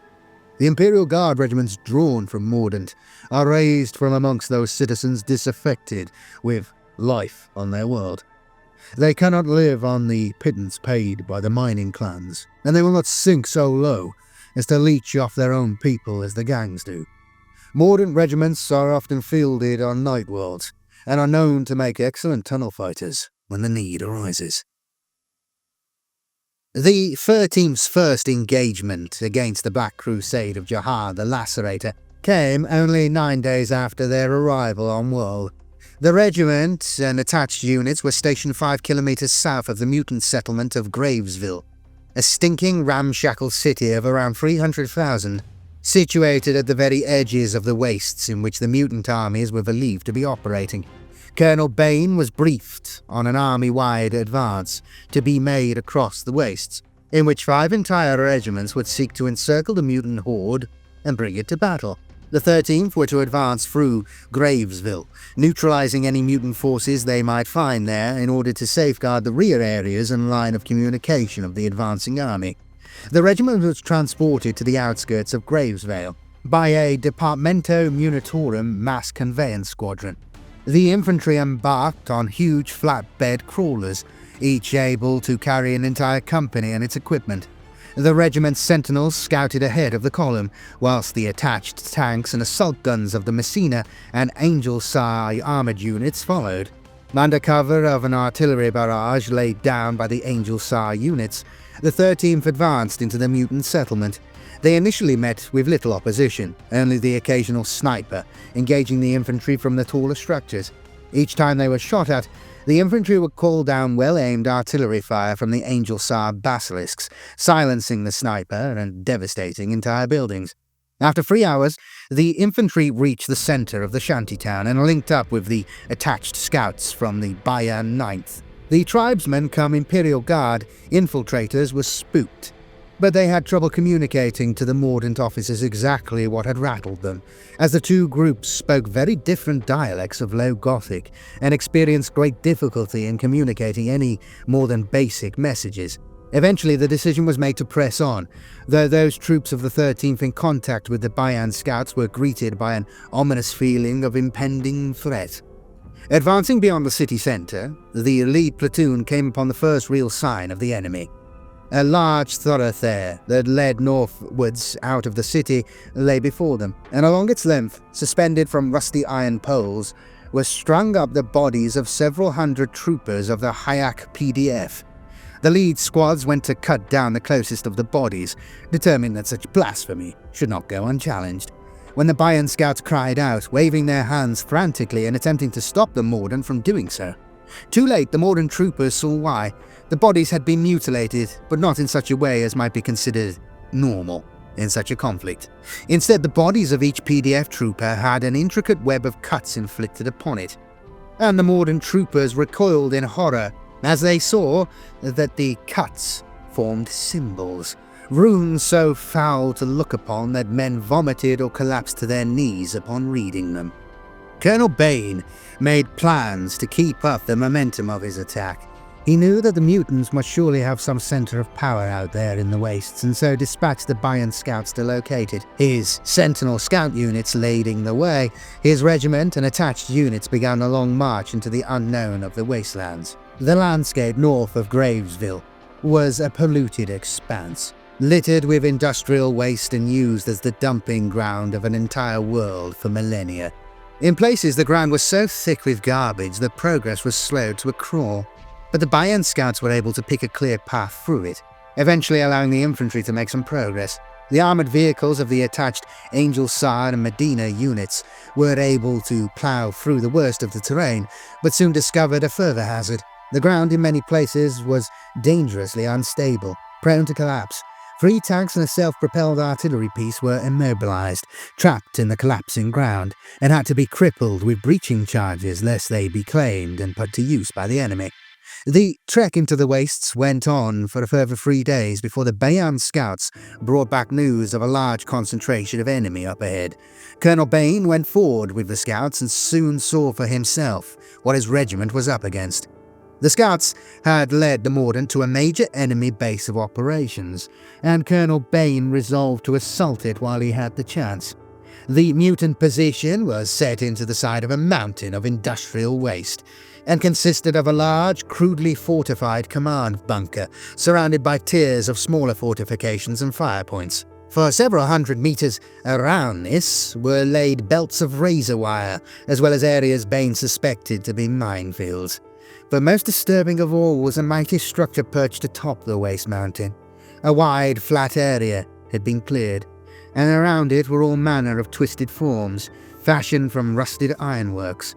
These forms echoed the sigils etched into the skin of the mutilated PDF troopers Bane's men had encountered at Gravesville, and the very sight of them filled the colonel with dread. He knew that he would be exposing his troops to a weapon they had never before encountered, and had very few ways of combating. He passed back the order that the gaggle of priests attached to his headquarters should be put to work. A preacher would accompany each platoon and guard the souls of his men as they assaulted the mutant stronghold. Bane finalized his plan for the assault that evening, and briefed his company commanders at midnight. The assault was one for which his regiment had trained repeatedly, and he believed that the tactical advantage was his. His officers briefed and the orders passed on. Colonel Bane settled down for a few hours of nightmare-haunted sleep before the dawn came, and with it, the battle. The Mordant units moved out just before the wan sun rose, infiltrating deep into the enemy's outer defenses before the first shots were fired. Moving quickly, the lead companies used their assault pioneer training to the full, using their stummers to detect and neutralize enemy mines, and breaching charges to assault fortified positions. Soon the battle was joined in earnest, the attached armored units adding the weight of their firepower to the assault. Initially, the attack went entirely as planned, but the 13th soon found themselves bogged down as they reached the base of the waste mountain atop which the enemy command bunker was positioned. The lead company for this phase, C Company, was mauled by a furious mutant counterattack, and the front quickly degenerated into a sprawling mass of close-quarter battle. At one point in the mid-morning, it looked like C Company might be pushed back entirely, and so Colonel Bane personally led a counter-push at the head of E and F and G companies, successfully stabilizing the situation. By noon, 6 companies were pushing deep into the enemy positions, assaulting bunker after bunker and slowly, a meter at a time, taking the mountain. It was during this phase of the battle that the Mordant experienced the true hatred that the mutants felt towards the greater mass of humanity. After-action reports tell that the mutants were utterly fearless, refusing to take a single step backwards even in the face of overwhelming odds. Instead, they would rise from their positions and charge forwards, their lamprey mouths voicing an eerie cry of hatred and loathing. Because of the mutants' utter refusal to accept that they were beaten, the battle wore on late into the day. It was only when I Company gained a foothold on the enemy command bunker that the defense began to truly collapse. As the sun set on a long day, Colonel Bane led an assault on the inner sanctum of the enemy command bunker. The priest that accompanied his command section beheading the enemy leader with his huge eviscerator chainsword. Bane had won, but he soon saw that the stubborn defense the mutants had put up had taken a fearsome toll on his regiment. C Company had all but ceased to exist, and every other unit had taken substantial casualties. Furthermore, many of the platoon leaders were reporting extreme combat stress reactions amongst their men, particularly those who had fought closest to the top of the mountain, in close proximity to the twisted metal forms at its peak. With a heavy heart, Colonel Bane ordered his regiment to pull back from the captured position, rigging it with explosives and blowing it apart completely. As the Morden 13th began the long trek south, black smoke filled the northern skies, the funeral pyre of several hundred brave guardsmen, and several thousand twisted mutants. The 13th spent the next 3 weeks recovering from their battles in the wastes, the time spent reorganizing its units to cover the loss of C Company and to account for the numerous losses suffered by the other units. Of greater concern to Colonel Bane and his advisors, however, was a far subtler problem. The men and women of the 13th continued to exhibit combat stress reactions, even sometime after their return to base. These reactions were said to range from insubordination to outright mutiny, from surliness amongst the ranks to frequent brawling. Even more disturbingly, many troops had taken to the wearing of trophies, body parts ripped from the enemy dead during the latter phases of their last battle. Such a practice was not unusual on many worlds of the Imperium, but was almost unheard of amongst units raised on Mordant. In consultation with the regiment's attached commissars, Bane ordered his troops to attend Mass twice per day, and ensured that there were plenty of preachers on hand to lift the warriors' spirits. However, it appeared that the malaise was too deeply rooted, and Bane began to fear that the commissariat would soon deem it necessary to carry out summary executions as an example to the rest of the regiment. On top of all this, Bane received word that the war was going poorly as a whole, and that the Imperium had been pushed back across a dozen worlds. Jahar the Lacerator had yet to reveal his hand, and thus far, no Imperial unit had succeeded in drawing him to battle. It almost appeared to Colonel Bane that the Black Crusade was achieving its ends perfectly successfully, with only the mutants contributing towards its efforts, and he feared what devastation might be unleashed if, or rather when, the Lacerator did commit his efforts to the war. Bane need not have worried, however, for the very next day, Jahar the Lacerator made his attack. Hayek 5 was the target. The 13th Mordant received precious little in the way of warning of the Lacerator's attack. The first many heard of it was when the sirens began to wail, and the gloomy skies became crisscrossed with the fiery contrails of the enemy's drop pods. As the regiment hurriedly mustered, sergeants and provosts bellowing at the troopers to gather their weapons and prepare for battle, the drop pods hammered to earth 100 kilometers or so northwest of the regiment's position. Bane knew that another regiment, the 17th Cadian, was encamped in almost the very spot the drop pods were impacting. He ordered his staff to contact the 17th, but all he heard over the vox horns was panicked pleas for aid, followed by pitiful begging for mercy. At the last, an artillery spotter attached to the 17th transmitted a desperate request for an artillery barrage to be targeted in his exact position, and Bane immediately routed this to the self-propelled artillery units attached to his regiment, even as the spotter's transmission degenerated into incoherent screaming.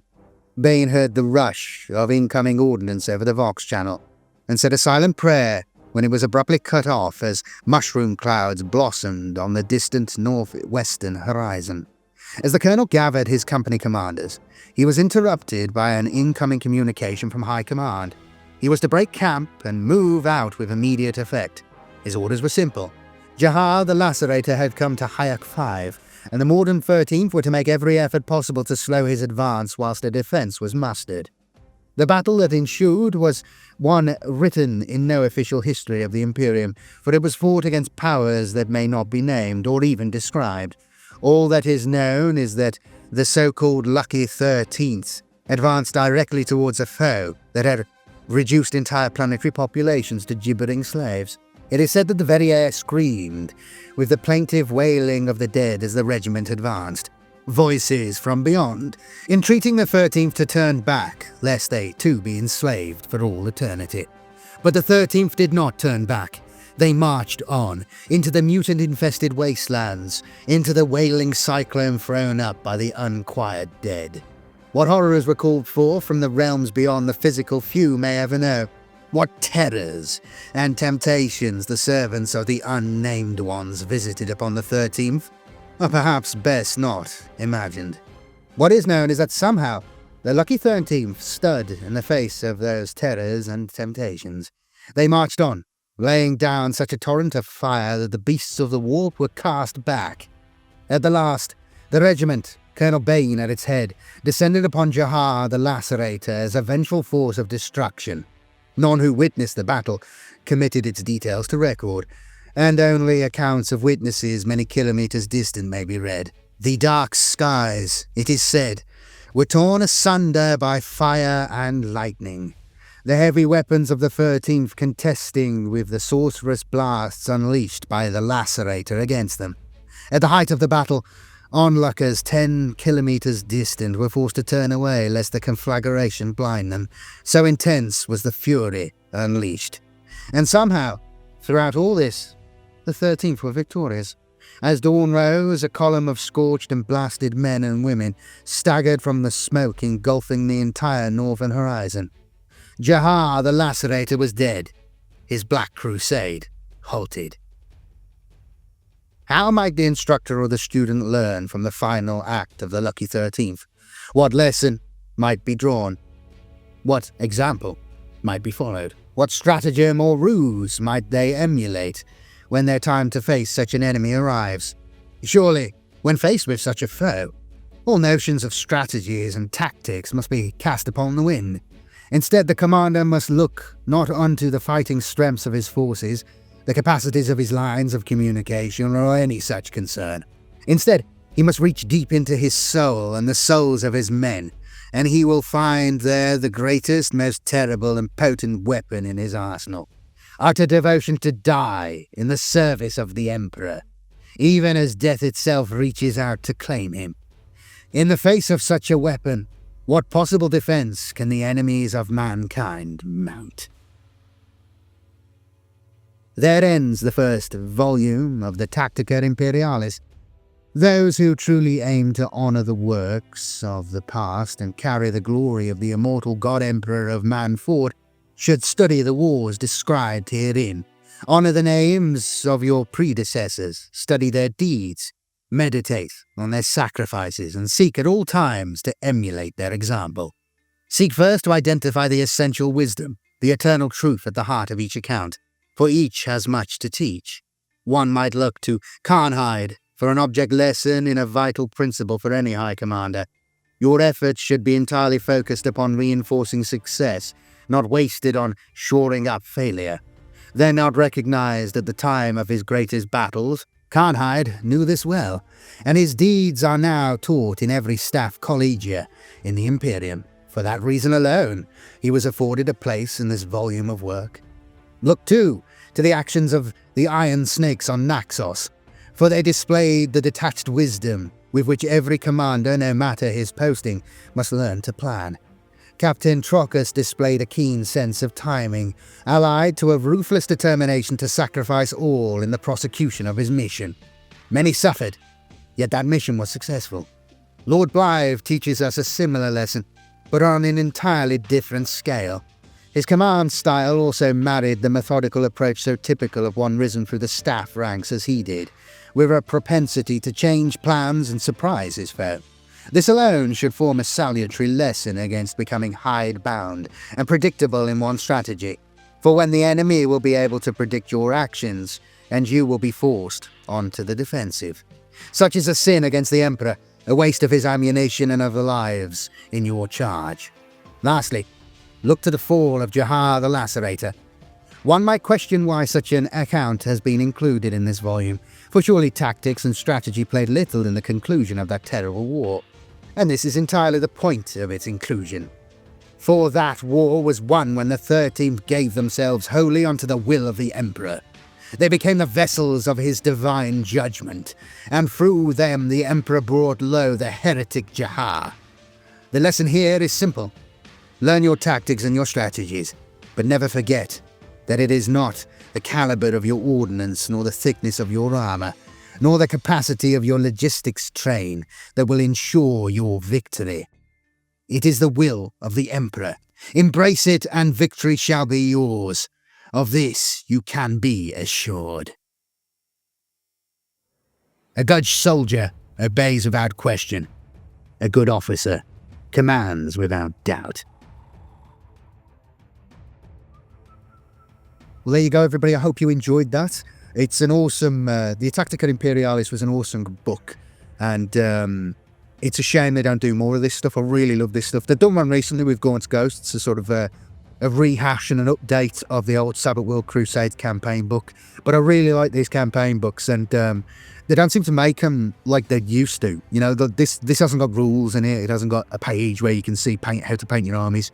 This is just solid lore set in the world, spoken as it would be spoken in the lore, you know, in the universe. It's brilliant. I want that. I want these big campaign histories. I think they're missing out, GW, not doing these things, because they would sell massively, because they're so much fun and they really get you into the mindset, into the world, and just the lore, and the ability for them to make little jokes is just, there's so much potential there. They need to do more of it. I want to see them do more of it. They used to do a fair amount and they've just stopped. And the quality of the writing is really good as well. But yeah, I mean, if they just released a couple of these a year, you know, just tomes with a couple of like campaign histories, campaigns we know, and you could just go into full mad detail about them. It'd be so cool. Anyway, I hope more of that comes. And I hope you enjoyed this anyway. Thank you to everybody supporting the channel. You can see your name scrolling up as I speak. It really means a lot, lads. I really, really appreciate it. It's fantastic, and it just really helps. More stuff is coming up soon. I'm working on a bunch of different videos. They're all coming, so stay tuned. If you're not subscribed to the channel, please subscribe. I bring out stuff regular of this quality, such as it is. But I hope you enjoyed it. Please do like the video if you could. That'd mean a lot. And let me know in the comments what you thought. I'll try and reply to the comments when I can. So yeah, I will see you again next time. Stay well. I'll see you all again soon. Cheers. Bye-bye. Thanks.